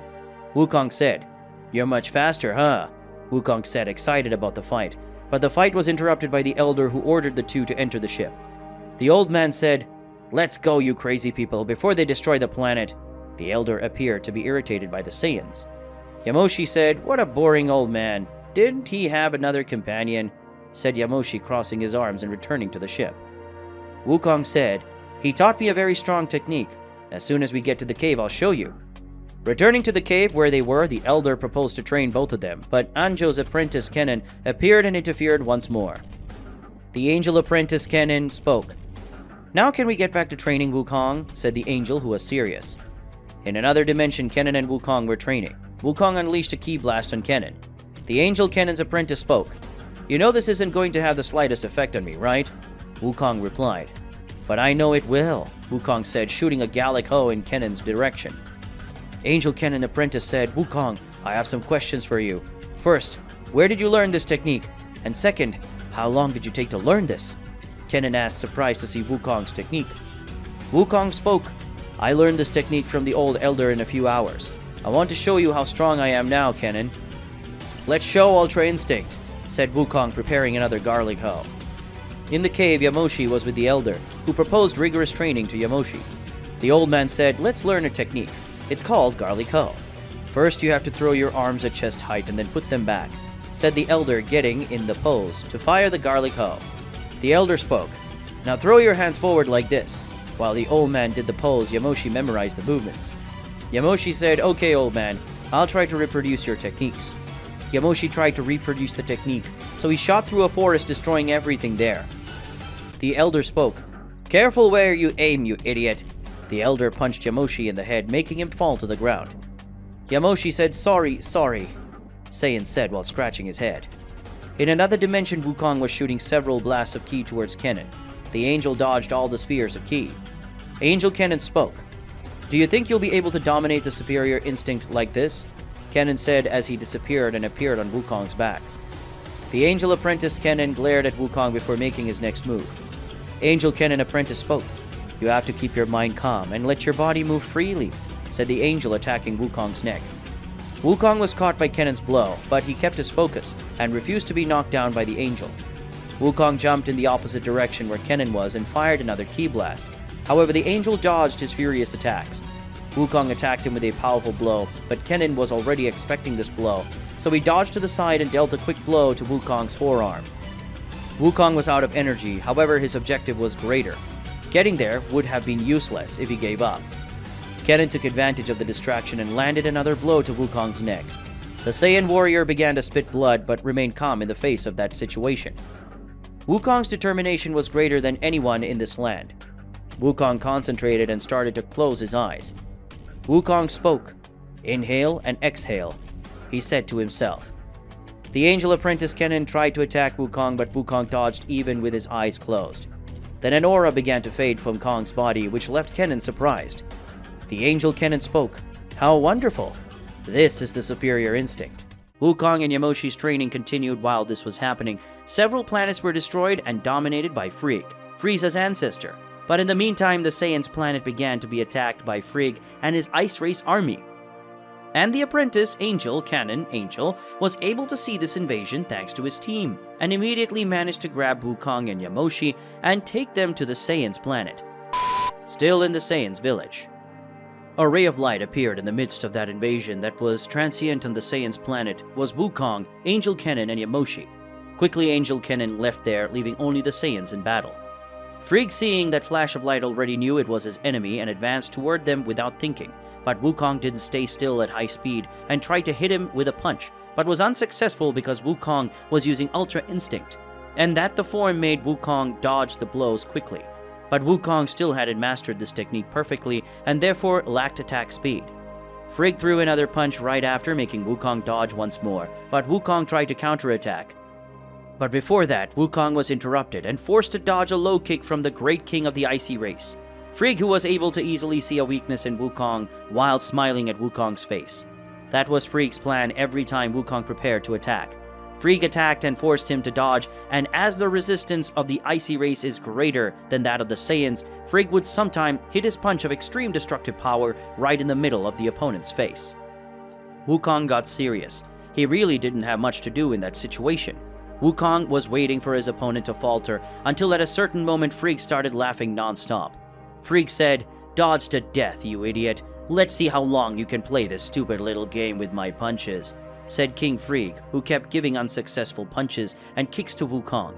Wukong was getting frustrated and seriously thinking about taking one of Frigg's attacks to see if this fight would end, but Wukong still didn't want to risk that much. After thinking of a way to win, a light of hope appeared and took Wukong out of the darkness. Frigg received a very hard punch that sent him flying away, and the punch was landed by Wukong's loyal partner Yamoshi. After landing a beautiful punch to his opponent's face, Yamoshi smiled. Yamoshi said, "I'm tired and bored of seeing you attack my friend Wukong, so it's my turn to join the fight, Mr. Frigg," said Yamoshi, assuming his fighting stance and thus becoming a serious threat to Frigg. Frigg said, "It looks like you're back, isn't it? But I'm going to make you return to the world of the dead, you cursed ones." Yamoshi and Wukong greeted each other by standing side by side, and then they went at their opponent with all their strength that they had, because Frigg in terms of strength was equal to 2 Saiyans, and despite taking punches, none of the fighters had their guard really broken. Yamoshi and Wukong were holding up well to the punches and kicks that were taking until Yamoshi backed up to prepare a technique while Wukong faced Frigg alone. The blow consisted of Wukong distracting the opponent and Yamoshi aiming his technique at Frigg, so that when Yamoshi released his technique, Wukong dodged it, and the opponent took all the damage himself. Wukong and Yamoshi tried to execute the plan, but as soon as Frigg realized that Yamoshi was ready with his technique, Frigg thought, "I think I've seen this before. It's very clever, but it has its weakness." Frigg, as a great actor, pretended that he didn't understand what was happening so that he could fight back at the right moment. So Yamoshi launched his key technique on top of Wukong, who teleported himself, but as soon as Wukong disappeared, Frigg appeared behind Yamoshi with a kick, almost hitting him. Frigg just didn't kick Yamoshi because before Frigg could, he ended up taking a powerful elbow from Wukong, who knew that Frigg would appear there. Wukong said, "You may be smart, but you're still much dumber than me. I knew you'd understand that technique and take that opportunity to catch Yamoshi off guard. However, you didn't count on my cunning, and now you're going to be beaten just because of that," Wukong said, teasing Frigg. After taking an elbow, Frigg was still hit by a kick from Yamoshi that threw the king of the icy race towards Wukong, who received it with a hook, making Frigg fly upwards. After throwing Frigg up there, Wukong sent the king of the icy race towards Yamoshi, who also received Frigg with a punch and sent him up again with a kick. Frigg exploded with rage and began to raise his ki even more, making the 2 warriors startle with much power in a single creature. Frigg went over Yamoshi since he was a little injured and threw him towards Wukong, who held his ally with both hands. Then Frigg threw to Wukong, who couldn't defend himself and ended up taking the full damage. Frigg started a sequence of combined blows on the 2 opponents. Frigg kicked Yamoshi and Wukong at the same time, making them fly in the same direction.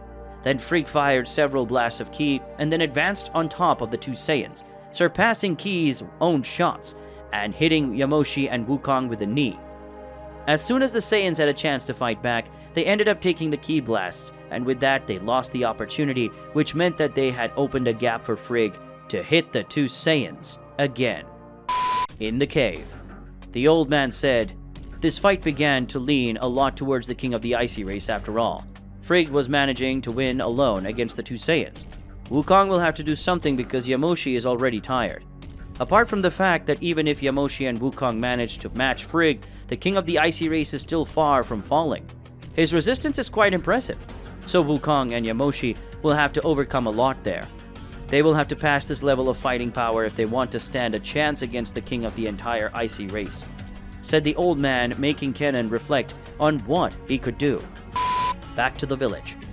Wukong retreated because he felt that he was not yet at his peak and that he would be able to go beyond that, far beyond that. Wukong sought to concentrate even more. Wukong looked for the extreme focus, and once it hit, he got a high-level surprise. His hair turned white and his whole body glowed with a sparkling aura and an even more serious countenance. This is the complete form of the higher instinct. After this form was reached, the Saiyans together managed to match Frigg's power, but that wasn't enough yet. Since, as Kennen said, Yamoshi and Wukong would need to overcome Frigg's power a lot if they wanted to win, because the king of the icy race had enormous resistance. But Wukong and Yamoshi could find a way to make Frigg's power decrease. Both Saiyans focused on trying to make Frigg break the bones, and with that they ended up aiming the punches and kicks at the most sensitive points of the king of the ice race. But Frigg understood the plan of the Saiyans before they executed it, and so Frigg defended the areas of his body that he knew the Saiyans would attack. Wukong with that power was no longer hit by Frigg's blows because Frigg couldn't hit him, so apparently everyone was trapped in the same situation, in which neither side could do anything. That is, both could only do their best not to lose control. Fight. But beyond that battle was the angel Kennen in the cave. Kennen was worried about what could happen during the match, so he kept thinking of a way to make the two Saiyans overcome his opponent's offensive until finally Kennen found an answer. He remembered that he had the Potara earrings and took them out of his pocket. Kennen said, "I shouldn't give this to you, but it's the only thing I can do in this time of torment and worry," said Kennen, holding the Potara earrings in his hand. The elder looked at that curious object. After a long look, the old man approached Kennen as if he didn't want anything. The elder spoke. "What is this, and how can it help you win?" "I think lucky items won't work in this fight," said the elder, questioning Kennen. Kennen tried to explain this to the elder clearly so he could understand. Kennen said, "These are Potara earrings. They are able to make the two users become one, which caused the fighting power to increase drastically, and that would be very useful now. But the fusion has a time limit that cannot be disregarded. So I'll wait a little longer," said Kennen, waiting for the right moment to wear the earrings. The right moment would be when Frigg was already more weakened and tired, and so maybe Yamoshi and Wukong could win against the king of the icy race. On the planet of the Saiyans, Frigg fired a powerful sequence of attacks against the two Saiyans, who soon after exchanged blows with Frigg. But upon seeing the king of the ice race fighting two Saiyans at the same time, it was clear to Yamoshi and Wukong that they were having a hard time facing an opponent as strong as the king of the icy race. So Kennen, seeing the Saiyans suffering from the combat, appeared holding two Potara earrings and convinced the Saiyans to fuse using those objects. Kennen said, "Yamoshi and Wukong, wear those earrings. Yamoshi, put this earring on your left ear, and Wukong, put it on your right. This is the last hope. The last help I can offer you both. Fight with everything you've got," Kennen said, clearly desperate. Yamoshi and Wukong took the earrings that Kennen had thrown and put them on, started the fusion process, and from the fusion of Yamoshi and Wukong, an even stronger Saiyan with white hair and a strong body was born. The fusion was 1.90 meters tall, had a serious face and a bright aura because of the superior instinct that the fusion was using. As the fusion was the combination of Yamoshi and Wukong, the fusion was named Yamoshi, an extremely strong being. Yamoshi didn't say anything after the fusion. He just advanced towards Frigg with all his speed, and when he saw Yamoshi coming towards him, Frigg was so scared that his only reaction was to dodge Yamoshi. But even dodging, Frigg lost a finger, his foot, due to the disintegrating power of the Yamoshi fusion. Yamoshi was filled with conviction and said, "I've always wondered why people don't use their strongest attacks at first. Wouldn't that be the most obvious thing to do? Look how well it worked. You were almost completely decimated. Well, let's get down to business here," Yamoshi said, playing with the king of the icy race. The fusion of Yamoshi and Wukong went towards the opponent, but Yamoshi went slowly this time. Frigg, in an attempt to stop him, went up and frantically punched him in a short period of time. Yamoshi inherited the resistance of the two Saiyans, Yamoshi and Wukong, so the fusion felt almost nothing and didn't even lose its posture. Frigg was still frustrated, and with that he raised his ki to have a chance of causing the least amount of damage to Yamoshi, but Frigg was unable to do so. Yamoshi laughed at the situation and said, "You are very weak. I'll have to take it easy on you," Yamoshi said, mocking his opponent. Frigg tried to retreat, but Yamoshi teleported behind Frigg and slapped the king of the ice race, showing all his disgust. Frigg failed to pretend that slap didn't hurt. Yamoshi grabbed his opponent and threw him away. Then the fusion flew in a curved trajectory and hit Frigg, throwing him to the left. Shortly after that, Yamoshi teleported himself under the opponent and gave a hook, causing Frigg to fly upwards. Yamoshi fired several blasts of ki that hit the Ice Race King squarely. Frigg started to fall towards the ground, but he recovered, and in mid-air, Frigg used his last energies to raise his ki, and thus get even more power. Frigg was now stronger, but when he realized it, Yamoshi's knee was going towards him. Unlike before, Frigg didn't go flying with the blow, but being hit by the knee was very painful and complicated. Frigg then retaliated in a dignified way by kicking his opponent's face and taking him out of his posture, leaving the fusion with his guard open. However, when Frigg tried to strike Yamoshi again, he failed, as Yamoshi had already recovered. Frigg opted to kick him again, but Yamoshi dodged and tried to hit Frigg, who also dodged. Frigg came up with a plan after noticing something interesting in the last exchange of blows. Frigg waited for his opponent to act, and with that he almost received a punch in the face. Luckily, Frigg managed to dodge and saw that his plan was right.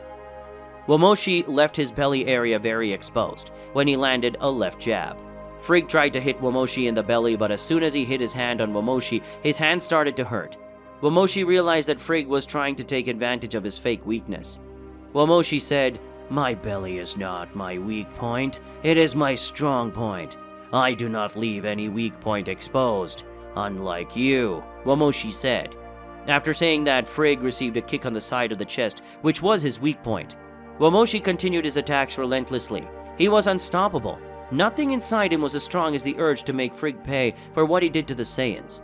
Yamoshi performed an almost endless sequence of punches with all his fury. These attacks took the fight to all sides of the arena. Frigg was using all his focus and concentration to resist the attacks, and at the same time trying to find a weak point in his opponent, which it was an almost impossible task, considering the superior power of Yamoshi, who still hadn't ceased his powerful punches. Yamoshi then asked Frigg, "Come on, is this all the power of the incredible king of the ice race?" Yamoshi asked angrily. Anger that was fueled by the fact that all those Saiyans who were being held captive and whose suffering echoed were in this situation because of Frigg, who was now weak both in spirit and in fighting power. Yamoshi finally ended his sequence of attacks with a powerful punch that caused Frigg's body to be thrown against a wall. The wall broke, but the force with which Frigg had been released made him keep moving even after hitting the wall, going outside the castle where Yamoshi was already waiting for him. The sky of the planet was dark and cloudy. You could say that it was even a little greenish there, and it was a cold breeze in the air, and in general that was a beautiful night in a way. The beauty of the night together with its wind spoke with the latest events of the planet, because it was on that night that the Saiyan race would finally be liberated. And it was also on that night that the world saw, for the first time, a transformation that emanated such a beautiful and threatening power at the same time. Frigg was worn out because of the fight, and also because of the power of his opponent. But somehow Frigg found within himself the strength and determination to continue that battle. Frigg knew that it was extremely unlikely that he could turn the tables, but even so, Frigg had to continue. As the king of the icy race, it was his duty to fight as far as his strength would allow. And it was then that Frigg found another motivation besides his enormous pride, and this motivation was much stronger. At that moment, Frigg began to fight for the commitment he had with his race. He would not fight just because he was the king of the icy race. Now Frigg would fight for the survival of the icy race. Frigg said, "I'll continue, for the pride of the icy race," Frigg said to himself. Then Frigg started screaming, and an aura surged over his body. Again he concentrated his ki, which started to cover his arms and fists with energy. Frigg and Yamoshi advanced towards each other and started to hit each other at high speed.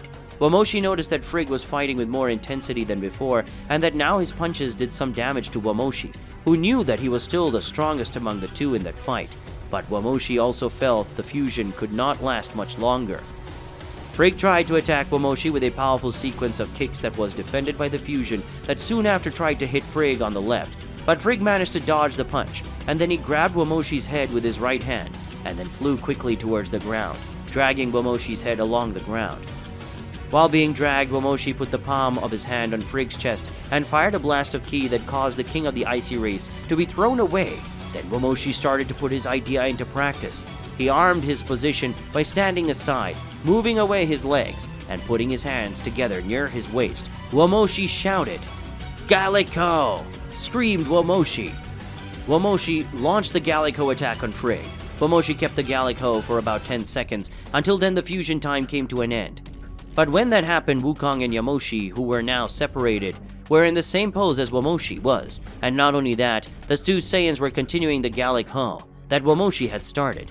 But as Yamoshi and Wukong had spent a lot of energy due to the fusion and the fight in general, they didn't last long and stopped the attack. A large cloud of dust had formed where Frigg was, and when it went down, it was possible to see Frigg still alive, but he was without strength and very weak. Wukong and Yamoshi knew that this was the perfect chance to end it once and for all, because if they managed to launch an attack strong enough to kill Frigg, the mission would be practically accomplished. Wukong looked at Yamoshi and said, "Now, let's use our last technique," said Wukong. After the fusion ended, Yamoshi and Wukong looked at each other confidently. Both began to use their last strength to perform a secret technique that would be able to kill Frigg, even though the king of the icy race had an absurd and colossal resistance. Yamoshi and Wukong gathered ki, and that ki glowed brightly before starting to flash in a yellowish light. Wukong and Yamoshi smiled proudly. Both were determined to win with everything they had, and then they went after Frigg. The light that came out of the key was so intense that it slightly blinded the king of the icy race as time went by. Wukong and Yamoshi were throwing Frigg from one side to the other with varied blows, leaving the villain completely disoriented. Kennen looked at the situation very worried and tense, and then said, "It's not possible that Wukong and Yamoshi will do what I'm thinking. Is it really serious? They don't need to do this since their opponent is on the ground." Kennen said desperately and nervously, hitting his staff with all his strength on the ground.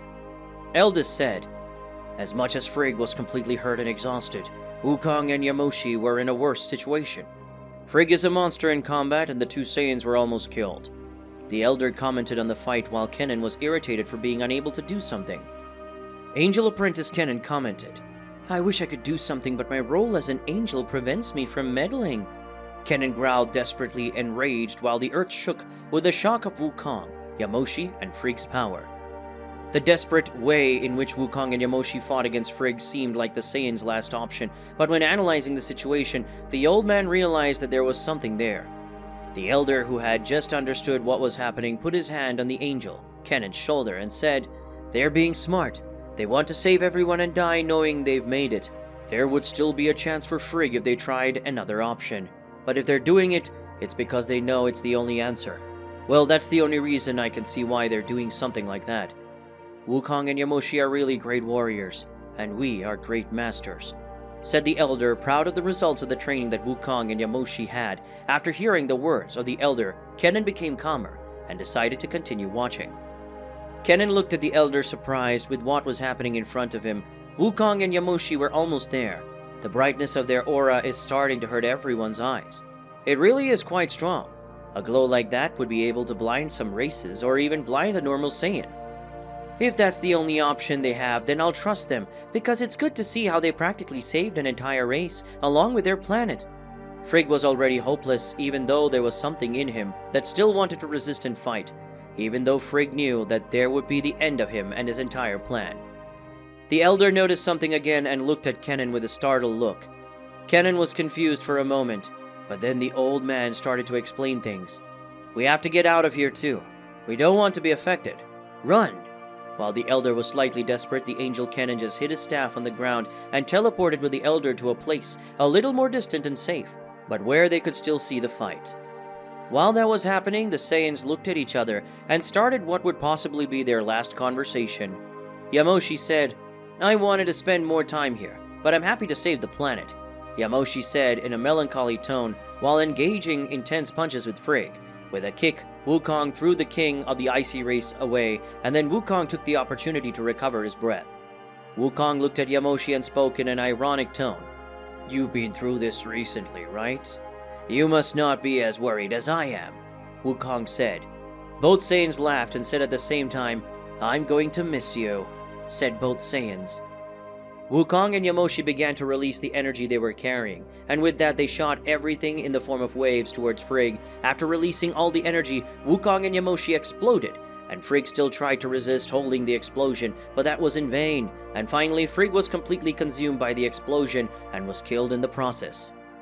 Kennen, together with the elder, watched that explosion with a sad look for what had happened to the Saiyans. The explosion of Wukong and Yamoshi was consuming a large area around them. After the two Saiyans died, an aura came out of the Saiyans' bodies. It was their vital energies that began to surround the planet, and for the inhabitants the energies had the shape and appearance of an aurora borealis. The old man and Kennen knew that it wasn't a natural phenomenon or anything like that.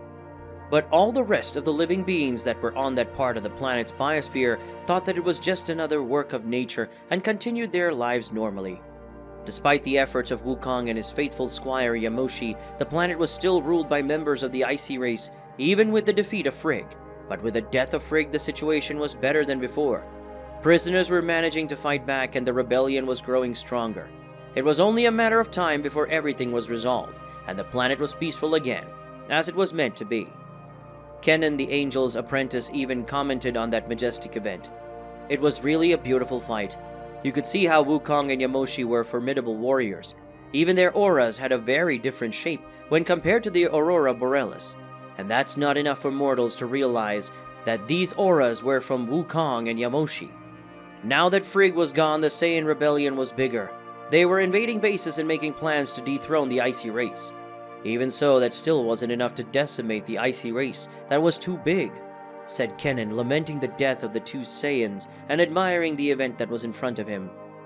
The elder, who was paying attention and reflecting on Kennen's words, had a prediction and soon commented with the angel. I just had a vision, a feeling, or something like that. 5 specific Saiyans will change the world. I believe that this vital energy will fall on these Saiyans and bless them with strength, determination, and charisma. We have to find these warriors so we can train them and make the Saiyans win the war that Yamoshi and Wukong fought so hard to help win, said the old man when thinking a little about what was happening. As soon as the old man finished speaking, the vital energies flying over the planet were moving in a specific way and shining more intensely at certain points. They swayed to a completely different rhythm. Normal citizens would never be able to notice, but the energy was going towards the ground discreetly. But for citizens, the energy was just fading. The energy discreetly descended in 5 different corners of the world. As soon as he saw his prophecy coming true, the elder celebrated. See? The energy was going down quietly, even though it seemed to be fading. We're finally going to see the Saiyans win. You are already writing it down because if we pay close attention, the energies are descending at 5 different points. If we look hard enough, we'll find each of the 5 Saiyans chosen to change the world. Kennen looked carefully at the energy slowly descending and said to the old man while pointing to the energies, Yamoshi and Wukong are great warriors, so I trust that they will choose well who will be the next to take their place as heroes. All the chosen 5 are still too young for us to train them, so we can conclude that this war will still last a good few years. But even so, I'm happy to see that according to your prediction, the Saiyans will win. I trust with my eyes closed in your visions of the future, Kennen said, relieved with the news. The proud old man said, The chosen ones will be great warriors, I'm sure of that, as it was with Yamoshi and Wukong. I'm honored to have my views admired by someone like you. This is not something you see every day. The elder and the angel Kennen watched from afar as they thought what would be the fate of the Saiyan race at the moment. But one thing was certain, the future was going to be better than the present after the sacrifice of Wukong and Yamoshi, together with the victory of the Saiyans against King Frigg. The other Saiyans on the planet could only see one thing: hope. The end. Hey guys, I know it's sad when today's video unfortunately ends, but don't worry because this is not the end. New episodes are coming. And if you like it, don't forget to leave your like because it helps us a lot and motivates us to continue with these videos that you like so much. Comment your theories of what might happen in the next episode and share the video with your friends so you can watch it together. That's it. See you guys.